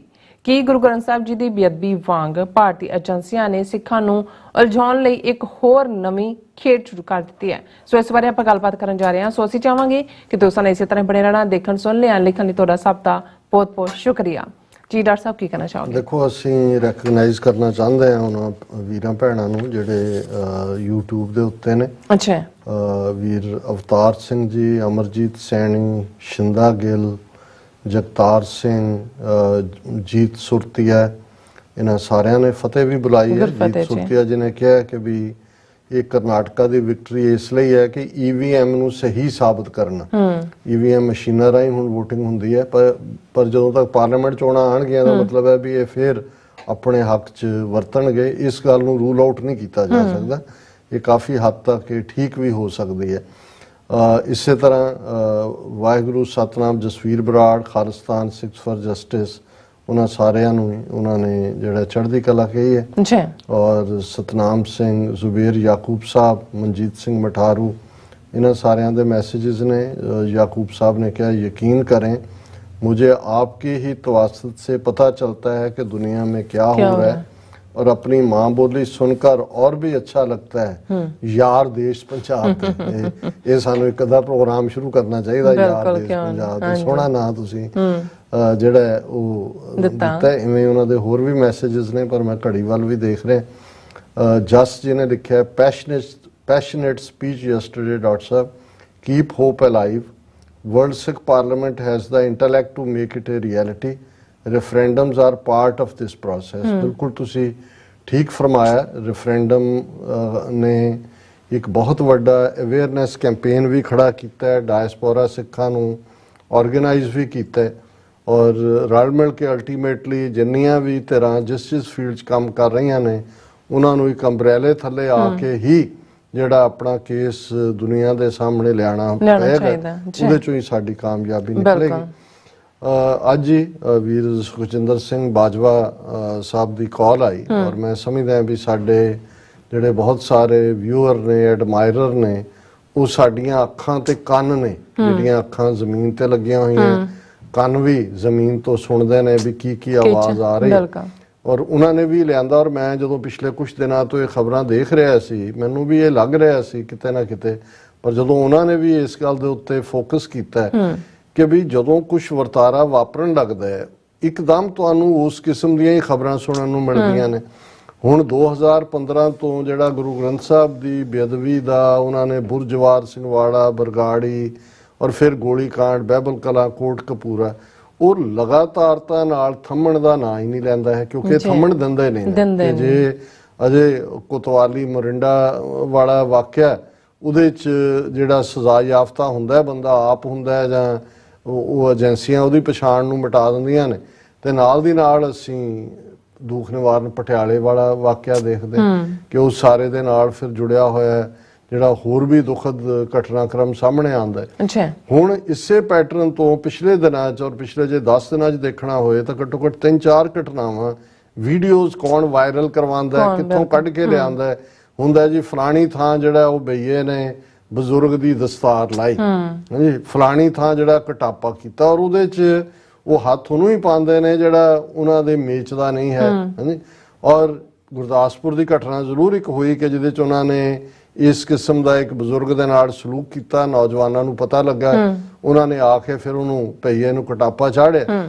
ਹੁਣ ਇਸ ਫੇਰ ਹੁੰਦਾ ਕੀ ਹੈ ਜਦੋਂ ਇਸ ਕਿਸਮ ਦੀਆਂ ਘਟਨਾ ਹੁੰਦੀਆਂ ਨੇ ਘਟਨਾਵਾਂ ਇੱਕਦਮ ਜਿਹੜੇ ਦੂਸਰੇ ਨੇ ਜਿਨ੍ਹਾਂ ਨੇ ਕੁਝ ਵੀ ਨਹੀਂ ਕਰਨਾ ਹੁੰਦਾ ਆਪਣਿਆਂ ਨੇ ਉਹ ਸਲੋਗਨ ਸ਼ੁਰੂ ਕਰ ਦਿੰਦੇ ਨੇ ਭਈਏ ਭਜਾਓ ਪੰਜਾਬ ਬਚਾਓ ਫਲਾਣਾ ਇਹਨਾਂ ਨਾਲ ਇਵੇਂ ਹੋਣਾ ਚਾਹੀਦਾ ਉਵੇਂ ਹੋਣਾ ਚਾਹੀਦਾ ਔਰ ਇਹ ਸਾਰੇ ਤੋਂ ਹੁਣ ਜਿਨ੍ਹਾਂ ਨੇ ਕੱਲ ਨੂੰ ਜਿਵੇਂ ਅਸੀਂ ਇਹ ਕਿਹਾ ਕਿ ਵੀ 2024 ਦੀਆਂ ਇਲੈਕਸ਼ਨਾਂ ਜਿੱਤਣ ਲਈ ਕਿਹਨੂੰ ਇਹਨਾਂ ਨੇ ਸੌਫਟ ਟਾਰਗੇਟ ਬਣਾਉਣਾ ਹੈ ਅਜੇ ਪਤਾ ਇਹਨਾਂ ਨੇ ਸਾਰੀਆਂ ਆਪਸ਼ਨਸ ਓਪਨ ਰੱਖੀਆਂ ਹੋਈਆਂ ਮੁਸਲਮਾਨਾਂ ਨੂੰ ਤਾਂ ਕਾਫੀ ਹੱਦ ਤੱਕ ਇਹ ਯੂਜ਼ ਕਰ ਚੁੱਕੇ ਨੇ ਜੇ ਰਾਮ ਮੰਦਿਰ ਦਾ ਵੀ ਉਦਘਾਟਨ ਕਰਨਾ ਹੈ ਉਹਦੇ ਥੱਲੇ ਔਰ ਹੁਣ ਜੇ ਕੋਈ ਸੌਫਟ ਟਾਰਗੇਟ ਲੱਗਦੇ ਨੇ ਇਸ ਵੇਲੇ ਔਰ ਕਿਉਂਕਿ ਜਿਹੜੇ ਇਹਨਾਂ ਲਈ ਇਰੀਟੈਂਟ ਵੀ ਬਣੇ ਹੋਏ ਨੇ ਉਹ ਸਿੱਖ ਨੇ ਕਿਉਂਕਿ 13 ਮਹੀਨੇ ਚੱਲੀ ਕਿਸਾਨ ਮੂਵਮੈਂਟ ਤੋਂ ਬਾਅਦ ਜਿਹਦੇ ਥੱਲੇ ਇਹਨਾਂ ਨੂੰ 3 ਖੇਤੀ ਕਾਨੂੰਨ ਵਾਪਸ ਲੈਣੇ ਪਏ ਸਿੱਖ ਰੜਕਦੇ ਨੇ ਭਾਈ ਅੰਮ੍ਰਿਤਪਾਲ ਸਿੰਘ ਦੀ ਆਮਦ ਔਰ ਜਿਵੇਂ 7-8 ਮਹੀਨੇ ਦੇ ਵਿੱਚ ਉਹ ਸਾਰਾ ਹੀ ਜਿਹੜਾ ਨੈਟਵਰਕ ਹੈ ਉਹਨੂੰ ਡਿਸਟਰੋਏ ਕਰ ਦਿੱਤਾ ਇਹਨਾਂ ਨੇ ਔਰ ਜਿਵੇਂ NIA ਪੰਜਾਬ ਦੇ ਵਿੱਚ ਇਹਨੇ 8 ਸੂਬਿਆਂ 'ਚ ਇਹਨਾਂ ਨੇ ਛਾਪਾਮਾਰੀ ਕੀਤੀ ਹੈ ਔਰ ਫਿਰ ਪੰਜਾਬ ਪੁਲਿਸ ਦੀਆਂ 300 ਤੋਂ ਜ਼ਿਆਦਾ ਕੰਪਨੀਆਂ 3000 ਤੋਂ ਜ਼ਿਆਦਾ ਜਵਾਨਾਂ ਨੇ 4000 ਤੋਂ ਜ਼ਿਆਦਾ ਘਰਾਂ 'ਚ ਰੇਡ ਕੀਤੇ ਨੇ ਅਸੀਂ ਇਹ ਫਰਾਈਡੇ ਦੀਆਂ ਖਬਰਾਂ 'ਚ ਡਿਸਕਸ ਕੀਤਾ ਸੀ ਤੇ ਉਹਦੇ ਨਾਲ ਜਦੋਂ ਤੁਸੀਂ ਇਹ ਵਰਤਾਰਾ ਦੇਖਦੇ ਹੋ ਭਈਆਂ ਵਾਲਾ ਔਰ ਇੱਕ ਖਬਰ ਜਿਹੜੀ ਮੈਨੂੰ ਬਾਅਦ 'ਚ ਨਹੀਂ ਮਿਲੀ ਮੈਂ ਪਹਿਲਾਂ ਉਹਦੀ ਵੀਡੀਓ ਹੀ ਦੇਖੀ ਸੀ ਸ਼ਾਇਦ ਅੰਮ੍ਰਿਤਸਰ ਜ਼ਿਲ੍ਹੇ ਨਾਲ ਸੰਬੰਧਿਤ ਸੀ ਕਿ ਕਿੱਥੇ ਕਿ ਇੱਕ ਈਸਾਈ ਗਿਰਜਾ ਘਰ ਦੇ ਬਾਹਰ ਕੁਝ ਨਿਹੰਗ ਸਿੰਘ ਆਏ ਪ੍ਰੋਟੈਸਟ ਕਰਨ ਕਿ ਭਾਈ ਤੁਸੀਂ ਇਹ ਜੋ ਕੰਮ ਕਰ ਰਹੇ ਹੋ ਸਿੱਖਾਂ ਦਾ ਔਰ ਅੰਦਰੋਂ ਕਰਾਊਡ ਉਹਨਾਂ ਦੀ ਨਿਕਲੀ ਉਹਨਾਂ ਨੇ ਜਿਹੜਾ ਉਹਨਾਂ ਦੀ ਮਾਰਕਟਾਈ ਵੀ ਕੀਤੀ ਉਹਨਾਂ ਦੀਆਂ ਬੱਸਾਂ ਦੇ ਵੀ ਸ਼ੀਸ਼ੇ ਤੋੜੇ ਜਿਹੜੀ ਨਿਹੰਗ ਸਿੰਘਾਂ ਦੀਆਂ ਗੱਡੀਆਂ ਸੀ ਫਿਰ ਪੁਲਿਸ ਆ ਗਈ ਉਹਨਾਂ ਨੇ ਪੁਲਿਸ ਨੂੰ ਕਿਹਾ ਦੇਖੋ ਜੀ ਅਸੀਂ ਤਾਂ ਪੀਸਫੁਲ ਸੀ ਇਹ ਆ ਗਏ ਤੇ ਉਹਨਾਂ ਨੇ ਹੁਣ ਮਤਲਬ ਇਹ ਹੈ ਕਿ ਜਿਹੜਾ ਭਾਈ ਅੰਮ੍ਰਿਤਪਾਲ ਸਿੰਘ ਦੇ ਆਉਣ ਤੋਂ ਬਾਅਦ ਕੁਝ ਨੁਕਤਿਆਂ ਦੇ ਉੱਤੇ ਲੱਗਦਾ ਸੀ ਵੀ ਠੱਲ ਉਦੋਂ ਵੀ ਬਹੁਤਿਆਂ ਨੂੰ ਯਾਦ ਹੋਏਗਾ ਕਿ ਫਤਿਹਗੜ੍ਹ ਸਾਹਿਬ ਦੇ ਬਾਬਾ ਬੰਦਾ ਸਿੰਘ ਬਹਾਦਰ ਇੰਜੀਨੀਅਰਿੰਗ ਕਾਲਜ 'ਚ ਘਟਨਾ ਹੋਈ ਸੀ ਉੱਥੇ ਵੀ ਬਈਆਂ ਨੇ ਜਿਨ੍ਹਾਂ ਨੇ ਪਾਨ ਦੇ ਮਾਰ ਕੇ ਕੰਧਾਂ ਲਾਲ ਕੀਤੀਆਂ ਹੋਈਆਂ ਸੀ ਔਰ ਦੂਜਾ ਇਸ ਕਿਸਮ ਦੀ ਹਰਕਤ ਕੀਤੀ ਸੀ ਸਿੱਖ ਨੌਜਵਾਨਾਂ ਦੇ ਨਾਲ ਔਰ ਅੰਮ੍ਰਿਤਪਾਲ ਸਿੰਘ ਪਹੁੰਚ ਗਏ ਸੀ ਔਰ ਇਵੇਂ ਹੀ ਉਹਨਾਂ ਨੇ ਇਹ ਜਿਹੜੇ ਪੈਸੇ ਦੇ ਕੇ ਲਾਲਚ ਦੇ ਕੇ ਜਿਹੜੇ ਖੜੇ ਕੀਤੇ ਹੋਏ ਪੈਸਟਰ ਨੇ ਜਿਨ੍ਹਾਂ ਦੇ ਖਿਲਾਫ ਈਵਨ ਆਰਗੇਨਾਈਜ਼ਡ ਕ੍ਰਿਸਚੀਅਨ ਚਰਚ ਨੇ ਕਿਹਾ ਕਿ ਜੀ ਅਸੀਂ ਪੁਲਿਸ ਨੂੰ ਰਿਪੋਰਟ ਕਰਦੇ ਇਹ ਕੋਈ ਕਾਰਵਾਈ ਨਹੀਂ ਕਰਦੇ ਕਿਉਂਕਿ ਇਹ ਵੀ ਉਹਨਾਂ ਨੇ ਅੱਡ ਜਿਹੜੇ ਨੇ ਖਿਲਾਰੇ ਹੋਏ ਨੇ ਕਿਹਨੂੰ ਕਦੋਂ ਕਰਨਾ ਜਦੋਂ ਇਹਨਾਂ ਨੇ ਦੇਖਿਆ ਕਿ ਭਾਈ ਹੁਣ ਇਹਨਾਂ ਦੀ ਯੂਸਫੁਲਨੈਸ ਖਤਮ ਹੋ ਗਈ ਹੈ ਉਦੋਂ ਇਹਨਾਂ ਦੇ ਪੈਸੇ ਖੋਹ ਲੈਣਗੇ ਜਿਹੜੇ ਇਹਨਾਂ ਨੂੰ ਦਿੱਤੇ ਨੇ ਜਾਂ ਇਹਨਾਂ ਤੋਂ ਇਕੱਠੇ ਕਰਵਾ ਰਹੇ ਨੇ ਆਮ ਲੋਕਾਂ ਤੋਂ ਪਰ ਇਹ ਜਿਹੜਾ ਭਈਆਂ ਦਾ ਅਟੈਕ ਵਾਲਾ ਪਾਰਟ ਹੈ ਜੇ ਇਧਰ ਹੇਟਰਡ ਦੀ ਲਾਈਨ ਸ਼ੁਰੂ ਔਰ ਹੁੰਦਾ ਇਹ ਹੈ ਕਿ ਵੀ ਜਦੋਂ ਕੋਈ ਫਿਰ ਇਸ ਦੇ ਉੱਤੇ ਆਪਣਾ ਕਮੈਂਟ ਕਰਦਾ ਹੈ ਤੇ ਆਪਣੇ ਹੀ ਅੱਧਿਓਂ ਜ਼ਿਆਦਾ ਉਸ ਡਿਬੇਟ 'ਚ ਵੀ ਉਲਝ ਜਾਂਦੇ ਨੇ ਜੀ ਅਸੀਂ ਵੀ ਤਾਂ ਭਈਆ ਹੀ ਹਾਂ ਅਸੀਂ ਅਮਰੀਕਾ ਕੈਨੇਡਾ ਦੂਸਰੇ ਮੁਲਕਾਂ 'ਚ ਆ ਕੇ ਕਰਦੇ ਹਾਂ ਕਿਸੇ ਨੇ ਇੱਕ ਪੂਰਾ ਹੀ ਲਿਸਟ ਦਿੱਤੀ ਹੋਈ ਸੀ ਉਹਨੇ ਕਿਹਾ ਅਸੀਂ ਇੰਨਾ ਦੇ ਕੇ ਆਉਂਦੇ ਹਾਂ ਇੱਥੇ ਫਿਰ ਸਾਡਾ ਇਹ ਹੁੰਦਾ ਅਸੀਂ ਟੈਕਸ ਦਿੰਦੇ ਹਾਂ ਅਸੀਂ ਦੂਜਾ ਇਸ ਸਿਸਟਮ 'ਚੋਂ ਗੁਜ਼ਰਦੇ ਹਾਂ ਔਰ ਇਸ ਸਾਰੇ ਤੋਂ ਬਾਅਦ ਅਸੀਂ ਇੱਥੋਂ ਦੇ ਸਿਸਟਮ ਦੇ ਹੱਕਦਾਰ ਹੁੰਦੇ ਹਾਂ ਸੋ ਮਤਲਬ ਇਹ ਹੈ ਵੀ ਇਹ ਤਾਂ ਕਿਸੇ ਨੂੰ ਕੋਈ ਇਤਰਾਜ਼ ਨਹੀਂ ਹੈ ਕਿ ਕੋਈ ਵੀ ਕਿਤੇ ਜਾ ਕੇ ਕੰਮ ਕਰੇ ਪਰ ਜੇ ਹੁਣ ਤੁਸੀਂ ਦੋ ਥਾਂ ਵੋਟਾਂ ਵੀ ਬਣਾਈਆਂ ਹੋਈਆਂ ਪੰਜਾਬ 'ਚ ਇੱਕ ਸਿਸਟਮੈਟਿਕ ਅੰਦਾਜ਼ 'ਚ ਤੁਸੀਂ ਜਿਹੜਾ ਜ਼ਮੀਨਾਂ ਵੀ ਖਰੀਦ ਰਹੇ ਹੋ ਦੇ ਰਹੇ ਹੋ ਉਹਨਾਂ ਨੂੰ ਬਣਾ ਕੇ ਆਬਾਦੀਆਂ ਫਿਰ ਕੁਝ ਟ੍ਰੇਡਸ ਜਿਹੜੀਆਂ ਨੇ ਉਹਨਾਂ ਤੇ ਤੁਸੀਂ ਮੋਨੋਪੋਲੀ ਆਪਣੀ ਖੜੀ ਕਰ ਲਈ ਹੈ ਜੇ ਕੋਈ ਉਸ ਦਾ ਵਿਰੋਧ ਕਰਦਾ ਤੇ ਤੁਸੀਂ ਇਕੱਠੇ ਹੋ ਕੇ ਉਹਨੂੰ ਮਾਰਨ ਆ ਜਾਂਦੇ ਹੋ। ਇਸ ਕਿਸਮ ਦੇ ਵਾਕਿਆਤ ਉਹ ਸਬਜ਼ੀਆਂ ਦੇ ਹਵਾਲੇ ਨਾਲ ਹੋਣ ਜਿੱਥੇ ਉਹਨਾਂ ਨੇ ਬਿਲਕੁਲ ਮੋਨੋਪੋਲੀ, ਈਵਨ ਕੰਸਟਰਕਸ਼ਨ ਦੇ ਪ੍ਰੋਜੈਕਟਸ ਦੇ ਵਿੱਚ ਵੀ ਦੂਸਰਿਆਂ ਦੇ ਨਾਲ ਜਦੋਂ ਹੈ ਉਹ ਬਹੁਤ ਬਦਸਲੂਕ ਕਰਦੇ ਨੇ। ਪਰ ਇਸ ਦਾ ਇਲਾਜ ਸੋਸ਼ਲ ਮੀਡੀਆ ਦੇ ਉੱਤੇ ਚੀਕਾਂ ਮਾਰ ਕੇ ਜਾਂ ਨੈਗੇਟਿਵਿਟੀ ਕਰਨ ਨਾਲ ਨਹੀਂ ਹੈ। ਸੋਲਿਡਲੀ ਜਿਹੜੀਆਂ ਧਿਰਾਂ ਨੇ ਸਾਡੀਆਂ, ਜੇ ਹੁਣ ਪੋਲੀਟੀਕਲੀ ਇਸ ਕਿਸਮ ਦਾ ਹੋਏ ਮੂਵ ਕਿ ਭਾਈ ਹਰਿਆਣੇ ਜਿਹੜਾ ਹਿਮਾਚਲ 'ਚ ਡੋਮਿਸਾਈਲ ਲਾਅ ਹੈ, ਰਾਜਸਥਾਨ ਦੇ ਵਿੱਚ ਹੈ, ਨਾਰਥ ਈਸਟ ਦੀਆਂ ਸਟੇਟਾਂ 'ਚ ਉੱਥੇ ਕੋਈ ਜਾ ਕੇ ਜ਼ਮੀਨ ਨਹੀਂ ਲੈ ਸਕਦਾ, ਕੋਈ ਦੂਜਾ ਨਹੀਂ ਹੈ। ਤੁਸੀਂ ਪੰਜਾਬ 'ਚ ਸਭ ਤੋਂ ਪਹਿਲਾਂ ਤਾਂ ਪੋਲੀਟੀਕਲ ਪਾਰਟੀਆਂ ਜਿਹੜਾ ਵਿਦਨ ਅਸੈਂਬਲੀ ਤੁਹਾਡਾ ਰਾਈਟ ਹੈ ਕਿ ਵੀ ਤੁਸੀਂ ਸਟੇਟ ਡੋਮਿਸਾਈਲ ਲਾਅ ਬਣਵਾਓ ਕਿ ਭਾਈ ਉਹਦੇ ਥੱਲੇ ਸਿਰਫ ਜਿਹੜਾ ਪੰਜਾਬ ਦੇ ਵਿੱਚ ਕੋਈ ਗੈਰ ਪੰਜਾਬੀ ਜਿਹੜਾ ਉਹ ਜ਼ਮੀਨ ਨਹੀਂ ਖਰੀਦ ਸਕਦਾ। ਜੋ ਹਿਮਾਚਲ ਰਾਜਸਥਾਨ ਦੇ ਪੈਟਰਨ ਤੇ ਉਹਨਾਂ 'ਚ ਹੀ ਉਸੇ ਲਾਅ ਨੂੰ ਇਧਰ ਇੰਪਲੀਮੈਂਟ ਕਰੋ। ਪਰ ਕੋਈ ਵੀ ਸੀਰੀਅਸ ਕੰਮ ਕਰਨਾ ਨਹੀਂ ਚਾਹੁੰਦਾ। ਇਹ ਸਾਰੇ ਡਰਦੇ ਨੇ, ਏਜੰਸੀਆਂ ਦੇ ਲਈ ਖੇਡਦੇ ਨੇ ਤੇ ਆਮ ਲੋਕਾਂ ਦਾ ਸ਼ੁਗਲ ਹੁੰਦਾ ਹੈ ਕਿ ਸੋਸ਼ਲ ਮੀਡੀਆ ਤੇ ਬੈਠ ਕੇ ਕਰ ਲਓ। ਪਰ ਮੈਨੂੰ ਇਸ ਦੇ ਵਿੱਚ ਵੀ, ਜਿਵੇਂ ਬਾਜਵਾ ਸਾਹਿਬ ਨੇ ਵੀ ਬਿਲਕੁਲ ਠੀਕ ਸਮਝਿਆ, ਇਸ ਦੇ ਵਿੱਚ ਇੱਕ ਪੈਟਰਨ ਨਜ਼ਰ ਆ ਰਿਹਾ ਹੈ ਔਰ ਆਉਣ ਵਾਲੇ ਪੀਰੀਅਡ 'ਚ ਅਸੀਂ ਫਰਦਰ ਸਿੱਖਾਂ ਦੀ ਜ਼ਲਾਲਤ ਹੁੰਦੀ ਦੇਖਾਂਗੇ। ਉਹ ਭਈਆਂ ਦੇ ਹੱਥਾਂ 'ਚ ਹੋਏ, ਉਹ ਇਹਨਾਂ ਈਸਾਈ ਬਣਾਇਆਂ ਦੇ ਹੱਥਾਂ 'ਚ ਹੋਏ, ਉਹ ਹਿੰਦੂ ਦਵੀਆਂ ਬਜਰੰਗ ਦਲੀਆਂ ਦੇ ਹੱਥਾਂ 'ਚ ਹੋਏ, ਜਾਂ ਕੱਲ ਨੂੰ ਜਿਵੇਂ ਪਹਿਲਾਂ ਇਹਨਾਂ ਨੇ ਗੁੱਜਰ ਫੈਕਟਰ ਕੱਢ ਲਿਆ ਸੀ, ਉਸ ਕਿਸਮ ਦੀ ਕੋਈ ਡਰਾਮੇਬਾਜ਼ੀ ਕਰਨ। ਇਹ ਆਉਣ ਵਾਲਾ ਪੀਰੀਅਡ ਜਿਹੜਾ ਹੈ ਇਹ 2024 ਤੱਕ ਜਦੋਂ ਫਿਰ ਇੱਕ ਵਾਰੀ ਹੋ ਗਿਆ ਇਹਨਾਂ ਨੇ, ਫਿਰ ਕੋਈ ਪੈਟਰਨ ਇਹਨਾਂ ਦਾ ਬਦਲ ਸਕਦਾ। ਪਰ ਆਉਣ ਵਾਲੇ ਪੀਰੀਅਡ 'ਚ ਕੁਛ ਨਾ ਕੁਛ ਇਸ ਕਿਸਮ ਦਾ ਹੁੰਦਾ ਚਲਾ ਜਾਏਗਾ। ਜੀ ਡਾਕਟਰ ਸਾਹਿਬ ਤੁਹਾਡਾ ਬਹੁਤ ਬਹੁਤ ਧੰਨਵਾਦ। ਸਾਥ ਲੈਣਾ ਬ੍ਰੇਕ। ਵਿਊਅਰਸ ਤੁਸੀਂ ਇਸੇ ਤਰ੍ਹਾਂ ਹੀ ਬਣੇ ਰਹਿਣਾ। ਮਿਲਦੇ ਹਾਂ ਆਫਟਰ ਦਿਸ ਸ਼ਾਰਟ ਬ੍ਰੇਕ।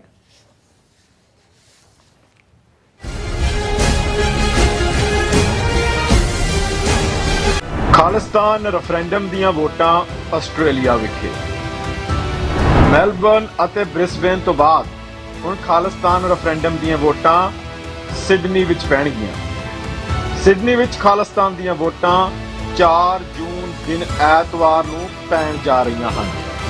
ਹੋਰ ਜਾਣਕਾਰੀ ਲਈ ਸੰਪਰਕ ਕਰੋ 0420 462 499 ਜਾਂ 0420 802 499। ਕੀ ਤੁਸੀਂ ਆਪਣੇ ਟੈਕਸਸ ਨੂੰ ਲੈ ਕੇ ਚਿੰਤਤ ਹੋ? ਤੁਸੀਂ ਆਪਣੀ ਕਮਾਈ ਲਈ ਮਿਹਨਤ ਕਰਦੇ ਹੋ, ਭਾਵੇਂ ਤੁਸੀਂ ਨੌਕਰੀ ਵਿੱਚ ਹੋਵੋ ਜਾਂ ਆਪਣਾ ਬਿਜ਼ਨਸ ਚਲਾਉਂਦੇ ਹੋ। ਜਦੋਂ ਟੈਕਸ ਭਰਨ ਦਾ ਸਮਾਂ ਆਉਂਦਾ ਤਾਂ ਤੁਹਾਨੂੰ ਇੱਕ ਭਰੋਸੇਯੋਗ ਟੈਕਸ ਅਕਾਊਂਟੈਂਟ ਦੀ ਲੋੜ ਹੈ ਜੋ ਟੈਕਸ ਬੈਲੈਂਸ ਦਾ ਤੁਹਾਡੇ ਪੱਖ ਵਿੱਚ ਜਾਣਾ ਯਕੀਨੀ ਬਣਾਵੇ। ਸਿਆਟਲ ਦੀ ਜਾਣੀ ਪਛਾਣੀ company accurate accountants and taxes ਤੁਹਾਡੀ ਸੇਵਾ ਵਿੱਚ ਹਾਜ਼ਰ ਹੈ। ਅਸੀਂ ਹਰ ਤਰ੍ਹਾਂ ਦੇ ਟੈਕਸ ਭਰਨ ਵਿੱਚ ਤੁਹਾਡੀ ਮਦਦ ਕਰਾਂਗੇ। ਟੈਕਸ ਸੰਬੰਧੀ ਕਿਸੇ ਵੀ ਤਰ੍ਹਾਂ ਦੇ ਸਵਾਲ ਲਈ ਅੱਜ ਹੀ ਸਾਡੇ ਤੱਕ ਪਹੁੰਚ ਕਰੋ। Accurate accountants and Texas.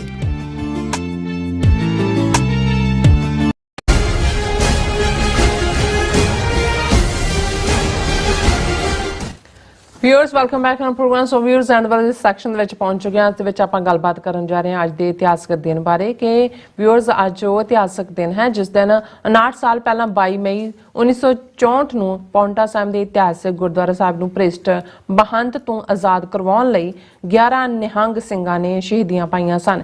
ਇਹਨਾਂ ਸਿੰਘਾਂ ਨੂੰ ਮਹੰਤ ਦੇ ਗੁੰਡਿਆਂ ਨੇ ਹਿਮਾਚਲ ਪੁਲਿਸ ਦੀ ਮਿਲੀ ਭੁਗਤ ਨਾਲ ਜਿਹੜਾ ਸ਼ਹੀਦ ਕੀਤਾ ਸੀ। ਸੋ ਇਸ ਬਾਰੇ ਆਪਾਂ ਗੱਲਬਾਤ ਕਰਨ ਜਾ ਰਹੇ ਹਾਂ। ਸੋ ਅਸੀਂ ਚਾਹਾਂਗੇ ਕਿ ਤੁਸੀਂ ਇਸੇ ਤਰ੍ਹਾਂ ਜੁੜੇ ਰਹਿਣਾ। ਮਿਲ ਦੇਖਣ ਸੁਣ ਲਿਆ ਲਿਖਣ ਤੋਂ ਸਭ ਦਾ ਬਹੁਤ ਬਹੁਤ ਸ਼ੁਕਰੀਆ ਜੀ। ਡਾਕਟਰ ਸਾਹਿਬ ਕੀ ਕਹਿਣਾ ਚਾਹੋਗੇ? ਦੇਖੋ, ਸਾਡੇ ਬਹੁਤ ਸਾਰੇ ਵਿਊਅਰਸ ਦਾ ਇਹ ਸੁਝਾਅ ਆਇਆ ਕਿ ਵੀ ਤੁਸੀਂ ਜਿਹੜੀ ਵੀ ਕੋਈ ਬੀਤੇ ਦੀ ਇਤਿਹਾਸਕ ਘਟਨਾ ਉਸ ਦਾ ਜ਼ਿਕਰ ਜ਼ਰੂਰ ਕਰਿਆ ਕਰੋ, ਕਿਉਂਕਿ ਬਹੁਤ ਵਾਰ ਆਪਣਿਆਂ ਨੂੰ ਵੀ ਇਹ ਰਿਅਲਾਈਜ਼ ਕਰਵਾਉਣਾ ਕਿ ਭਾਈ ਅਸੀਂ ਕਿਸ ਦੌਰ ਚੋਂ ਗੁਜ਼ਰੇ ਔਰ ਕਿੰਨੀਆਂ ਕੁਰਬਾਨੀਆਂ ਹੋਈਆਂ ਨੇ ਹੁਣ ਤੱਕ ਪਹੁੰਚਣ 'ਚ। ਪਰ ਅੱਜ ਵੀ ਇੱਕ ਇਤਿਹਾਸਕ ਵਾਕਿਆ ਨਾਲ ਜੁੜਿਆ ਹੋਇਆ ਦਿਨ ਹੈ। ਪਰ ਇਹ ਗੱਲ ਕਰਨ ਤੋਂ ਪਹਿਲਾਂ ਮੈਂ ਰੈਕਗਨਾਈਜ਼ ਕਰਨਾ ਚਾਹੁੰਦਾ ਜਿਹੜੇ ਸਾਡੇ ਵੀਰ ਭੈਣਾਂ ਫੇਸਬੁੱਕ ਤੋਂ ਸਾਡੇ ਨਾਲ ਜੁੜੇ ਹੋਏ ਨੇ। ਕਮਲ ਸਿੰਘ ਕਹਿੰਦੇ ਨੇ ਪਿੱਛੇ ਜੇ ਇੱਕ ਫੋਟੋ ਆਈ ਸੀ ਡੱਡੂਵਾਲ, ਦਾਦੂਵਾਲ ਤੇ ਭੰਡ ਦੀ। ਇਹ ਵੀ ਹੋ ਸਕਦਾ ਹੈ ਕਿ ਦਿੱਲੀ ਦੇ ਇਸ਼ਾਰੇ ਤੇ ਪੰਜਾਬ ਸਰਕਾਰ ਹਰਿਆਣਾ ਦੀ ਤਰਜ਼ ਤੇ ਕੋਈ ਗੁਰਦੁਆਰਾ ਐਕਟ ਬਣਾ ਦੇਵੇ ਤੇ ਆਲ ਇੰਡੀਆ ਐਕਟ ਦਾ ਭੋਗ ਪਾ ਦੇਵੇ। ਸੁਪਰੀਮ ਕੋਰਟ ਨੇ ਤਾਂ ਪਹਿਲਾਂ ਹੀ ਇਸ ਪਾਸੇ ਵੱਲ ਰਾਹ ਸੁਖਾਲਾ ਕਰ ਦਿੱਤਾ ਹੈ। ਸਿੱਖਾਂ ਨੂੰ ਸੁਚੇਤ ਰਹਿਣ ਦੀ ਲੋੜ ਹੈ। ਇਹ ਨਾ ਹੋਵੇ ਕਿ ਬਾਦਲਾਂ ਨੂੰ ਕੱਢਦੇ ਕੱਢਦੇ ਉਹਨਾਂ ਨਾਲੋਂ ਵੀ ਖਤਰਨਾਕ ਲਿਆ ਕੇ ਬਿਠਾ ਲਵੋ। ਵੀਰ ਕਮਲ ਸਿੰਘ ਜੀ ਤੁਸੀਂ ਬਿਲਕੁਲ ਠੀਕ ਫਰਮਾਇਆ, ਇਹ ਸਾਰੇ ਰਲੇ ਹੋਏ ਨੇ। Already all India Gurdwara act ਤਾਂ ਇਹ ਮੰਗ ਸੀ ਧਰਮ ਯੁੱਧ ਮੋਰਚੇ ਦੀ ਬਣਾਇਆ ਜਾਏ। ਉਹ ਤਾਂ ਕੀ ਬਣਾਉਣਾ ਸੀ, ਉਹਨਾਂ ਨੇ ਹਰਿਆਣੇ ਦੇ ਗੁਰਦੁਆਰੇ ਵੀ 55 ਦੇ ਕਰੀਬ ਕੱਢ ਕੇ ਅੱਡ ਕਮੇਟੀ ਬਣਾ ਦਿੱਤੀ ਹੈ। ਔਰ ਉਸ ਤੋਂ ਬਾਅਦ ਇਹ ਕਹਿ ਸਕਦੇ ਨੇ ਕਿ ਭਾਈ ਜਿਹੜਾ ਹੁਣ ਪੰਜਾਬ ਹੀ ਹੈ ਜਾਂ ਚੰਡੀਗੜ੍ਹ ਔਰ ਹਿਮਾਚਲ ਦੀ ਤਾਂ ਇੱਕ ਸੀਟ ਹੁੰਦੀ ਹੈ, ਉਹਨਾਂ ਨੂੰ ਵੀ ਕਹਿਣ ਜੀ ਹਿਮਾਚਲ ਦਾ ਅੱਡ ਬਣਾ ਦਿਓ ਔਰ ਪੰਜਾਬ ਨੂੰ ਕਹਿਣ ਜੀ ਇਹ ਤੁਹਾਡਾ ਸਟੇਟ ਦਾ ਐਕਟ ਹੈ। ਔਰ ਬਿਲਕੁਲ ਜਿਹੜਾ ਗੁਰਦੁਆਰਾ ਐਕਟ ਜਿਹੜਾ ਫੈਡਰਲ ਲੈਵਲ ਦਾ ਹੈ ਉਸ ਦਾ ਐਂਡ ਕਰ ਸਕਦੇ ਨੇ। ਇਹ ਕੁਆਇਟ ਪੋਸੀਬਲ ਹੈ। ਜਗਤਾਰ ਸਿੰਘ ਜੌਲ ਜਿਹੜਾ ਉਹ ਕਹਿੰਦੇ ਨੇ ਕਿ ਡਾਕਟਰ ਸਾਹਿਬ ਇਹ ਸਭ ਇੱਕ ਹੀ ਨੇ, ਮਲਕ ਨੇ ਡੋਵਲ ਦੇ ਐਲੀਆ ਪੜਤਿਆਂ 2 ਮਿੰਟ ਨਹੀਂ ਲਾਉਣੇ। ਹਾਂ ਬਿਲਕੁਲ ਬਿਲਕੁਲ, ਇਸ ਲਈ ਮੈਂ ਜਦੋਂ ਗੱਲ ਵੀ ਕਰ ਰਿਹਾ ਹੁੰਦਾ ਉਹ ਮੈਂ ਇਹਨਾਂ ਦਾ ਪਿਛੋਕੜ ਵੀ ਜਿਹੜਾ ਉਹ ਦੱਸ ਰਿਹਾ ਹੁੰਦਾ ਕੀ ਹੈ। ਜਗਜੀਤ ਪੁੰਨੂ, ਵਾਹਿਗੁਰੂ ਜੀ ਕਾ ਖਾਲਸਾ ਵਾਹਿਗੁਰੂ ਜੀ ਕੀ ਫਤਿਹ। ਢਿੱਲੋਂ ਪ੍ਰਿੰਸ, ਬੌਬ ਸਿੰਘ, ਜਗਦੀਪ ਸਿੰਘ ਸੰਧੂ, ਉਹਨਾਂ ਨੇ ਤੁਹਾਨੂੰ ਵੀ ਮੈਨੂੰ ਵੀ ਫਤਿਹ ਕਹੀ ਹੈ। ਗੁਰਦੀਪ ਸਿੰਘ ਹੋਰਾਂ ਨੇ ਫਤਿਹ ਕਹੀ ਹੈ। ਸੋਹਣ ਸਿੰਘ ਮਾਲ, ਸੁਰਿੰਦਰ ਸਿੰਘ ਧਾਲੀਵਾਲ, ਸਤਨਾਮ ਢਿੱਲੋਂ, ਜਸਬੀਰ ਸਿੰਘ, ਉਹਨਾਂ ਨੇ ਕਿਹਾ Modi afraid from China and referendum Khalistan. Deep Singh ਕਹਿੰਦੇ ਨੇ ਬ੍ਰਾਹਮਣਵਾਦੀ ਈਸਾਈਆਂ ਨੇ ਬਹੁਤ ਗੰਦ ਪਾਇਆ ਹੋਇਆ ਪੰਜਾਬ ਵਿੱਚ, ਜੋ ਪਹਿਲਾਂ ਗੁੱਗੇ ਪੂਜਦੇ ਸੀ ਅੱਜ ਕੱਲ ਜੀਸਸ ਪੂਜ ਰਹੇ ਹਨ। ਬਿਲਕੁਲ ਠੀਕ ਕਿਹਾ, ਔਰ ਇਹ ਸਾਰੇ ਹੀ ਏਜੰਸੀਆਂ ਦੇ ਇਸ਼ਾਰਿਆਂ ਤੇ ਹੀ ਕੰਮ ਕਰ ਰਹੇ ਨੇ। ਹੁਣ ਗੱਲ ਇਤਿਹਾਸਕ ਵਾਕਿਆ ਦੀ, ਕਿਉਂਕਿ ਅਸੀਂ ਜਦੋਂ ਗੁਰਦੁਆਰਾ ਸੁਧਾਰ ਲਹਿਰ ਮਹੰਤਾਂ ਤੋਂ ਗੁਰਦੁਆਰੇ ਆਜ਼ਾਦ ਕਰਵਾਉਣ ਦੀ ਦੇਖਦੇ ਹਾਂ ਤੇ ਫਿਰ ਸਾਡੇ ਸਭ ਦੇ ਮਨ ਦੀਆਂ ਨਜ਼ਰਾਂ ਸਾਹਮਣੇ 1920 ਤੋਂ 1924 ਤੱਕ ਦਾ ਪੀਰੀਅਡ ਆਉਂਦਾ ਹੈ, ਕਿਉਂਕਿ ਸਾਕਾ ਨਨਕਾਣਾ ਸਾਹਿਬ ਔਰ ਗੁਰੂ ਕਾ ਬਾਗ, ਚਾਬੀਆਂ ਦਾ ਮੋਰਚਾ ਔਰ ਫਾਈਨਲੀ ਜਿਹੜਾ ਮੋਰਚਾ ਸੀ ਉਹ ਜੈਤੋ ਦਾ ਮੋਰਚਾ ਸੀ। ਇਸ ਤੋਂ ਬਾਅਦ ਫਿਰ ਇਹ ਲੱਗਦਾ ਕਿ ਜੀ ਸਾਰੇ ਗੁਰਦੁਆਰੇ ਜਿਹੜੇ ਨੇ ਲਿਬਰੇਟ ਹੋ ਗਏ, ਮਹੰਤਾਂ ਤੋਂ ਛੁਟਕਾਰਾ ਹੋ ਗਿਆ। ਇਵੇਂ ਨਹੀਂ ਹੋਇਆ ਜੀ, ਕਿਉਂਕਿ ਉਸ ਪੀਰੀਅਡ ਦੇ ਵਿੱਚ ਵੀ ਇੱਕ ਗੱਲ ਦਾ ਧਿਆਨ ਰਿਹਾ ਕਿ ਵੀ ਜਿਹੜਾ ਉਸ ਵੇਲੇ ਵੀ ਗੁਰਦੁਆਰਾ ਐਕਟ ਉਹਨਾਂ ਨੇ ਬਣਾ ਕੇ ਮਹੰਤਾਂ ਤੋਂ ਗੁਰਦੁਆਰੇ ਸ਼੍ਰੋਮਣੀ ਕਮੇਟੀ ਨੂੰ ਦਵਾਏ, ਉਹ ਉਸ ਵੇਲੇ ਦਾ ਪੰਜਾਬ ਪ੍ਰੋਵਿੰਸ ਸੀ। ਬਹੁਤ ਸਾਰਿਆਂ ਨੂੰ ਲੱਗਦਾ ਜਦੋਂ ਹਿਮਾਚਲ ਦੀ ਗੱਲ ਹੁੰਦੀ ਹੈ ਕਿ ਵੀ ਹਿਮਾਚਲ ਪ੍ਰਦੇਸ਼ ਜਦੋਂ ਪੰਜਾਬ ਨੂੰ ਜਿਹੜਾ ਉਹ 3 ਹਿੱਸਿਆਂ 'ਚ ਵੰਡਿਆ ਗਿਆ, ਸ਼ਾਇਦ ਹਿਮਾਚਲ ਲਫ਼ਜ਼ ਉਦੋਂ ਆਇਆ, ਹਿਮਾਚਲ ਪ੍ਰਦੇਸ਼ ਸੂਬਾ ਉਦੋਂ ਬਣਿਆ ਜਿਵੇਂ ਹਰਿਆਣਾ ਤਾਂ ਉਦੋਂ ਬਣਿਆ 1 ਨਵੰਬਰ 1966 ਨੂੰ। ਉਸ ਤੋਂ ਪਹਿਲਾਂ ਹਰਿਆਣਾ ਨਾਂ ਦਾ ਸੂਬਾ ਕੋਈ ਐਗਜ਼ਿਸਟ ਨਹੀਂ ਸੀ ਕਰਦਾ। ਪਰ ਹਿਮਾਚਲ ਸਟੇਟ ਜਿਹੜੀ ਹੈ ਇਹ ਸਟੇਟ ਨਹੀਂ ਸੀ, ਪੂਰੀ ਯੂਨੀਅਨ ਟੈਰੀਟਰੀ ਸੀ। ਇਸ ਦੇ ਵਿੱਚ ਕੁਝ ਪਹਾੜੀ ਏਰੀਆ ਜਿਨ੍ਹਾਂ ਦੇ ਵਿੱਚ ਮੰਡੀ, ਨਾਨ, ਸਿਰਮੌਰ ਔਰ ਜਿਹੜਾ ਘਨੌਰ, ਇਹ ਇਲਾਕੇ ਸੀ ਜਿਹੜੇ ਜਿਨ੍ਹਾਂ ਦੀ ਯੂਨੀਅਨ ਟੈਰੀਟਰੀ ਸੀ, ਇਹ ਪਹਿਲਾਂ ਤੋਂ ਹੀ ਐਗਜ਼ਿਸਟ ਕਰਦੀ ਸੀ। ਜਿਵੇਂ ਪੰਜਾਬ ਦੇ ਵਿੱਚ ਇਹਨਾਂ ਨੇ ਪੈਪਸੂ ਬਣਾਇਆ ਸੀ, Patiala and eastern Punjab states union, ਜਿਹੜਾ 1 ਨਵੰਬਰ 1956 ਨੂੰ ਤੋੜ ਕੇ ਫਿਰ ਪੰਜਾਬ ਦੇ ਵਿੱਚ ਮਿਲਾ ਦਿੱਤਾ ਗਿਆ ਸੀ, ਅੱਡ ਸਟੇਟ ਸੀ। ਇਵੇਂ ਹਿਮਾਚਲ ਪ੍ਰਦੇਸ਼ ਨਾਂ ਦੀ ਯੂਨੀਅਨ ਟੈਰੀਟਰੀ ਸੀ। ਔਰ ਜਿੱਥੇ ਇਤਿਹਾਸਕ ਗੁਰਦੁਆਰਾ ਪੌਂਟਾ ਸਾਹਿਬ ਹੈ, ਜਿਸ ਸ਼ਹਿਰ ਨੂੰ ਹੀ ਵਸਾਇਆ ਗੁਰੂ 10ਵੇਂ ਪਾਤਸ਼ਾਹ ਨੇ, ਕਿਉਂਕਿ ਜਦੋਂ ਅਨੰਦਪੁਰ ਸਾਹਿਬ ਇੱਕ ਵਾਰ ਗੁਰੂ ਸਾਹਿਬ ਨੇ ਛੱਡਿਆ ਸਿੱਖਾਂ ਦੇ ਨਾਲ, ਔਰ ਨਾਨ ਦੇ ਰਾਜੇ ਦੇ ਮੇਦਨੀ ਪ੍ਰਕਾਸ਼ ਉਹਦਾ ਨਾਂ ਸੀ, ਉਹਦੇ ਸੱਦੇ ਦੇ ਉੱਤੇ ਉੱਥੇ ਗਏ। ਉਹ ਚਾਹੁੰਦਾ ਸੀ ਕਿ ਸ਼ਹਿਰ 'ਚ ਟਿਕਣ, ਮਹਿਲਾਂ 'ਚ ਟਿਕਣ, ਤੇ ਗੁਰੂ ਸਾਹਿਬ ਘੋੜੇ ਤੇ ਸਵਾਰ ਸਿੱਖਾਂ ਦੇ ਨਾਲ ਬਾਹਰ ਨਿਕਲੇ ਔਰ ਜਮਨਾ ਦਰਿਆ ਉੱਥੋਂ ਕ੍ਰਾਸ ਕਰਦਾ ਇੱਕ ਥਾਂ ਤੇ ਆ ਕੇ ਉਹਨਾਂ ਨੇ ਦੇਖਿਆ ਕਿ ਬੜਾ ਰਮਣੀਕ ਥਾਂ ਹੈ, ਉੱਥੇ ਇੱਕ ਘੋੜੇ ਦੇ ਵੀ ਪੈਰ ਜਿਹੜੇ ਨੇ ਉਹਦਾ ਟਿਕ ਗਏ, ਖੁਰ ਉਹਦਾ, ਤੇ ਗੁਰੂ ਸਾਹਿਬ ਨੇ ਕਿਹਾ ਵੀ ਇੱਥੇ ਹੀ ਤੰਬੂ ਕੈਨਾਤਾਂ ਲਾ ਦਿਓ, ਇੱਥੇ ਹੀ ਸਾਡਾ ਵਸੇਵਾ ਹੋਏਗਾ। ਔਰ ਪਾਉ ਟਿਕਾ ਤੋਂ ਹੀ ਪੌਂਟਾ ਬਣਿਆ ਕਿ ਪੈਰ ਇੱਥੇ ਟਿਕਿਆ। ਔਰ ਉੱਥੇ ਹੀ ਜਦੋਂ ਅਸੀਂ 52 ਕਵੀਆਂ ਦੀ ਗੱਲ ਕਰਦੇ ਹਾਂ, ਔਰ ਉਹ ਪਹਿਲੀ ਜੰਗ ਵੀ ਗੁਰੂ 10ਵੇਂ ਪਾਤਸ਼ਾਹ ਨੇ, ਜਦੋਂ ਉਹਨਾਂ ਦੀ ਉਮਰ ਲਗਭਗ 19 ਸਾਲ ਦੇ ਕਰੀਬ ਹੈ, ਉਹ ਪੌਂਟਾ ਸਾਹਿਬ ਤੋਂ ਥੋੜੇ ਡਿਸਟੈਂਸ ਦੇ ਉੱਤੇ ਜਿਹੜਾ ਜੰਗ ਦਾ ਮੈਦਾਨ ਖੁਦ ਗੁਰੂ ਸਾਹਿਬ ਨੇ ਚੁਣਿਆ, ਭੰਗਾਣੀ ਦਾ ਯੁੱਧ, ਇਹ ਵੀ ਉੱਥੇ ਹੀ ਹੋਇਆ। ਸੋ ਪੌਂਟਾ ਸਾਹਿਬ ਦਾ ਇੱਕ ਬੜਾ ਇਤਿਹਾਸਕ ਸਿਗਨੀਫੀਕੈਂਸ ਹੈ। ਲੇਕਿਨ ਜਿਵੇਂ ਅੱਜ ਪੌਂਟਾ ਸਾਹਿਬ ਡਿਵੈਲਪ ਹੈ, ਇਵੇਂ ਨਹੀਂ ਸੀ ਪਹਿਲਾਂ। ਉੱਥੇ ਗੁਰਦੁਆਰਾ ਸਾਹਿਬ ਤੋਂ, ਕਿਉਂਕਿ ਰਿਆਸਤ ਨਾਨ ਦਾ ਹੀ ਹਿੱਸਾ ਸੀ, ਪਹਾੜੀ ਰਿਆਸਤ ਰਹੀ ਨਾਨ, 22 ਧਾਰ ਦੇ ਪਹਾੜੀ ਰਾਜਿਆਂ ਦੇ ਵਿੱਚ ਹੀ ਸੀ। ਬਾਅਦ ਦੇ ਵਿੱਚ ਮੇਰਾ ਖਿਆਲ ਹੈ ਮਹਾਰਾਜਾ ਰਣਜੀਤ ਸਿੰਘ ਪੀਰੀਅਡ ਦੇ ਵਿੱਚ ਸ਼ਾਇਦ ਸਤਲੁਜ ਦੇ ਦੂਸਰੇ ਪਾਸੇ ਹੈ। ਜਿਵੇਂ ਕਾਂਗੜਾ ਜਾਂ ਕੁੱਲੂ ਜਾਂ ਲਾਹੌਲ ਸਪੀਤੀ, ਇਹ ਸਿੱਖ ਰਾਜ ਦਾ ਹਿੱਸਾ ਸੀ। ਇਹ ਸਿੱਖ ਰਾਜ ਦਾ ਮੈਨੂੰ ਨਹੀਂ ਲੱਗਦਾ ਕਿ ਨਾਨ, ਕਿਉਂਕਿ ਸਿਰਮੌਰ ਘਨੌਰ ਇਹ ਤਾਂ ਨਹੀਂ ਸੀਗੀਆਂ, ਸੋ ਇਹ ਇੰਡੀਪੈਂਡੈਂਟ ਹੀ ਰਹੇ। ਦੂਜੇ ਜਾਂ ਗੁੱਡਵਿਲ ਰਹੀ ਹੋਏਗੀ, ਇਹ ਵੀ ਹੋ ਸਕਦਾ ਹੈ ਵੀ ਸਿੱਖਾਂ ਨੇ ਇਸ ਲਈ, ਕਿਉਂਕਿ ਗੁਰੂ ਸਾਹਿਬ ਦੇ ਵੇਲੇ ਨਾਨ ਰਿਆਸਤ ਦਾ ਜਿਹੜਾ ਗੁਰੂ ਸਾਹਿਬ ਪ੍ਰਤੀ ਠੀਕ ਰਵੱਈਆ ਸੀ ਉਹਨੂੰ ਨਾ ਹਾਰਮ ਕੀਤਾ ਹੋਏ। ਇਹਨੂੰ ਮੈਂ ਫਰਦਰ ਰਿਸਰਚ ਕਰਾਂਗਾ ਵੀ ਕੀ ਰੀਜ਼ਨ ਹੈ। ਲੇਕਿਨ ਇੱਥੇ ਵੀ ਮਹੰਤ ਹੀ ਬੈਠੇ ਹੋਏ ਸੀ ਔਰ ਮਹੰਤ ਹੀ ਬੈਠੇ ਰਹੇ। ਹੁਣ ਇਹ ਜਿਹੜਾ ਵਾਕਿਆ ਅਸੀਂ 1924-25 ਤੋਂ ਬਾਅਦ ਦੇਖਦੇ ਹਾਂ, ਇਹ ਵਾਕਿਆ 22 ਮਈ 1964 ਦਾ ਹੈ ਕਿ ਇਸ ਪੌਂਟਾ ਸਾਹਿਬ ਗੁਰਦੁਆਰੇ ਦੇ ਵਿੱਚ ਜਿਹੜਾ ਮਹੰਤ ਔਰ ਉਹਦਾ ਸਾਰਾ ਕੋੜਮਾ ਸੀ, ਪੂਰੀ ਤਰ੍ਹਾਂ ਕਰਪਟ ਸੀ, ਸ਼ਰਾਬੀ ਹੋ ਕੇ ਗੁਰਦੁਆਰੇ 'ਚ ਬਹਿੰਦੇ ਸੀ, ਹੋਰ ਸਾਰੇ ਕੁਕਰਮ ਕਰਦੇ ਸੀ। ਔਰ ਲੋਕਲ ਸਿੱਖ, ਕਿਉਂਕਿ 47 ਤੋਂ ਬਾਅਦ ਵੀ ਜਿਹੜੇ ਥੋੜੇ ਬਹੁਤ ਗਏ, ਪਹਿਲਾਂ ਤਾਂ ਪਹਾੜੀ ਸਿੱਖ ਹੈ ਹੀ ਬੜੇ ਥੋੜੇ ਨੇ, ਜਿਹੜੇ ਹੁਣ ਤੁਹਾਨੂੰ ਮੰਡੀ ਜਾਂ ਪੌਂਟਾ ਸਾਹਿਬ ਜਾਂ ਦੂਜੇ ਮਿਲਣਗੇ, ਬਹੁਤ ਸਾਰੇ 47 ਤੋਂ ਬਾਅਦ ਗਏ। ਸੋ ਪਹਿਲੇ ਪੀਰੀਅਡ 'ਚ ਕੋਈ ਆਮਦਨ ਵੀ ਨਹੀਂ ਹੋਣੀ, ਉੱਥੇ ਬੈਠੇ ਹੋਣੇ ਨੇ। ਲੇਕਿਨ ਉਹਨਾਂ ਨੇ ਜਦੋਂ ਦੇਖਿਆ ਵੀ ਬਹੁਤ ਜ਼ਿਆਦਾ ਇਸ ਕਿਸਮ ਦੀ ਮੋਰਲ ਔਰ ਇਖਲਾਕੀ ਕਰਪਸ਼ਨ ਚੱਲ ਰਹੀ ਹੈ, ਉਹਨਾਂ ਦੇ ਡੈਪੂਟੇਸ਼ਨ ਆ ਕੇ ਸ਼੍ਰੋਮਣੀ ਕਮੇਟੀ ਨੂੰ ਵੀ ਮਿਲਦੇ ਰਹੇ, ਦੂਜਿਆਂ ਨੂੰ ਵੀ, ਪਰ ਸ਼੍ਰੋਮਣੀ ਕਮੇਟੀ ਵੀ ਉੱਥੇ ਹੀ ਇਨਵੋਲਵ ਹੁੰਦੀ ਹੈ ਜਾ ਕੇ ਜਿੱਥੇ ਪੈਸੇ ਆਉਂਦੇ ਹੋਣ। ਸੋ ਇਵੈਂਚੁਅਲੀ ਉਹਨਾਂ ਨੇ ਹਰੀਆਂ ਵੇਲਾਂ, ਜਿਹੜਾ ਡਿਸਟ੍ਰਿਕਟ ਹੁਸ਼ਿਆਰਪੁਰ ਦੇ ਵਿੱਚ ਡੇਰਾ ਹੈ, ਉੱਥੇ ਅਪਰੋਚ ਕੀਤੀ ਔਰ ਉਹਨਾਂ ਦੇ ਜਿਹੜੇ ਮੁਖੀ ਸਨ ਬਾਬਾ ਹਰਭਜਨ ਸਿੰਘ, ਉਹਨਾਂ ਨੇ ਕਿਹਾ ਕਿ ਜੀ ਇਹ ਬਹੁਤ ਮਹੰਤ ਕੁਕਰਮੀ ਹੈ, ਇੱਥੇ ਬਹੁਤ ਮਾੜੇ ਕੰਮ ਹੁੰਦੇ ਨੇ, 10ਵੇਂ ਪਾਤਸ਼ਾਹ ਦਾ ਪਾਵਨ ਸਥਾਨ ਹੈ ਔਰ ਇਸ ਨੂੰ ਜਿਹੜਾ ਹੈ ਇਹ ਤੁਸੀਂ ਆ ਕੇ ਕੁਛ ਕਰੋ। ਸੋ ਬਾਬਾ ਹਰਨਾਮ ਸਿੰਘ ਔਰ ਉਹਨਾਂ ਦੇ ਨਾਲ 12 ਹੋਰ ਸਿੰਘ, ਜਿਨ੍ਹਾਂ ਦੇ ਕੋਲ ਕੋਈ ਆਪਣੇ ਰਵਾਇਤੀ ਹਥਿਆਰ ਤੇ ਸੀ, ਕੋਈ ਅਸਲਾ ਦੂਜਾ ਨਹੀਂ ਸੀ, ਉੱਥੇ ਆਏ। ਉਹਨਾਂ ਨੇ ਪਹਿਲਾਂ ਇੱਕ ਦਿਨ ਪਹਿਲਾਂ ਮਹੰਤ ਨੂੰ ਸੁਨੇਹਾ ਭੇਜਿਆ ਕਿ ਭਾਈ ਇਹ ਤੁਸੀਂ ਇੱਕ ਜਿਹੜਾ ਆ ਕੇ ਮਿਲੋ। ਆ ਕੇ ਮਿਲਿਆ ਨੇ, ਉਹਨਾਂ ਨੇ ਕਿਹਾ ਜੀ ਅਸੀਂ ਆ ਕੇ ਪੀਸਫੁਲੀ ਅਖੰਡ ਪਾਠ ਆਰੰਭ ਕਰਾਂਗੇ, ਜਿਵੇਂ ਸਾਕਾ ਨਨਕਾਣਾ ਸਾਹਿਬ ਦਾ ਹੁੰਦਾ।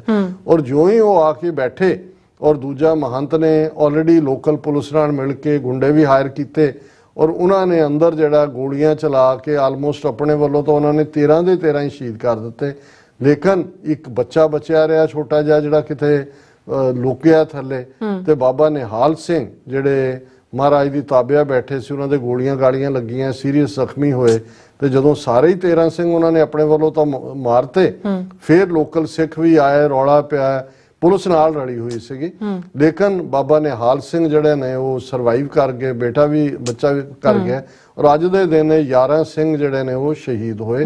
ਬਾਅਦ ਚ ਨਿਹਾਲ ਸਿੰਘ ਜਿਹੜੇ ਨੇ ਉਹ ਤਰਨਾ ਦਲ ਵਾਲਾ ਜਿਹੜਾ ਨਿਹੰਗਾਂ ਦਾ ਜਥਾ ਉਹਦੇ ਮੁਖੀ ਬਣੇ ਔਰ ਉਹਨਾਂ ਦਾ ਇੱਕ ਅੱਛਾ ਸ਼ੋਭਾ ਰਿਹਾ, ਮੁਖਤਾਰਾ ਪੰਥ ਨਾਲ ਹੀ ਜਿਹੜੇ ਨੇ ਜੁੜੇ ਰਹੇ। ਔਰ ਮੈਨੂੰ ਯਾਦ ਹੈ ਕਿ ਜਦੋਂ ਮੰਜੀ ਸਾਹਿਬ ਦੀਵਾਨ ਹਾਲ 'ਚ ਸੰਤ ਪਿੰਡਰਾ ਵਾਲਿਆਂ ਦੇ ਵੇਲੇ ਕਦੇ ਇੱਕ ਵਾਰੀ ਮੈਂ ਵੀ ਦੀਵਾਨ ਦਾ ਹਿੱਸਾ ਸੀ ਸੰਗਤ ਦਾ, ਤੇ ਜਦੋਂ ਬਾਬਾ ਨਿਹਾਲ ਸਿੰਘ ਆਏ ਆਪਣੇ ਸਿੰਘਾਂ ਦੇ ਨਾਲ ਤੇ ਪਿੰਡਰਾ ਵਾਲੇ ਐਡਰੈਸ ਕਰ ਰਹੇ ਸੀ, ਤੇ ਉਹਨਾਂ ਨੇ ਕਿਹਾ ਜੀ ਬਾਬਾ ਨਿਹਾਲ ਸਿੰਘ ਹਰੀਆਂ ਬੇਲਾਂ ਆਏ ਨੇ, ਜਕਾਰੇ ਨਾਲ ਉਹਨਾਂ ਦਾ ਸਵਾਗਤ ਕਰੋ। ਸੰਗਤ ਨੇ ਜਕਾਰਾ ਛੱਡਿਆ।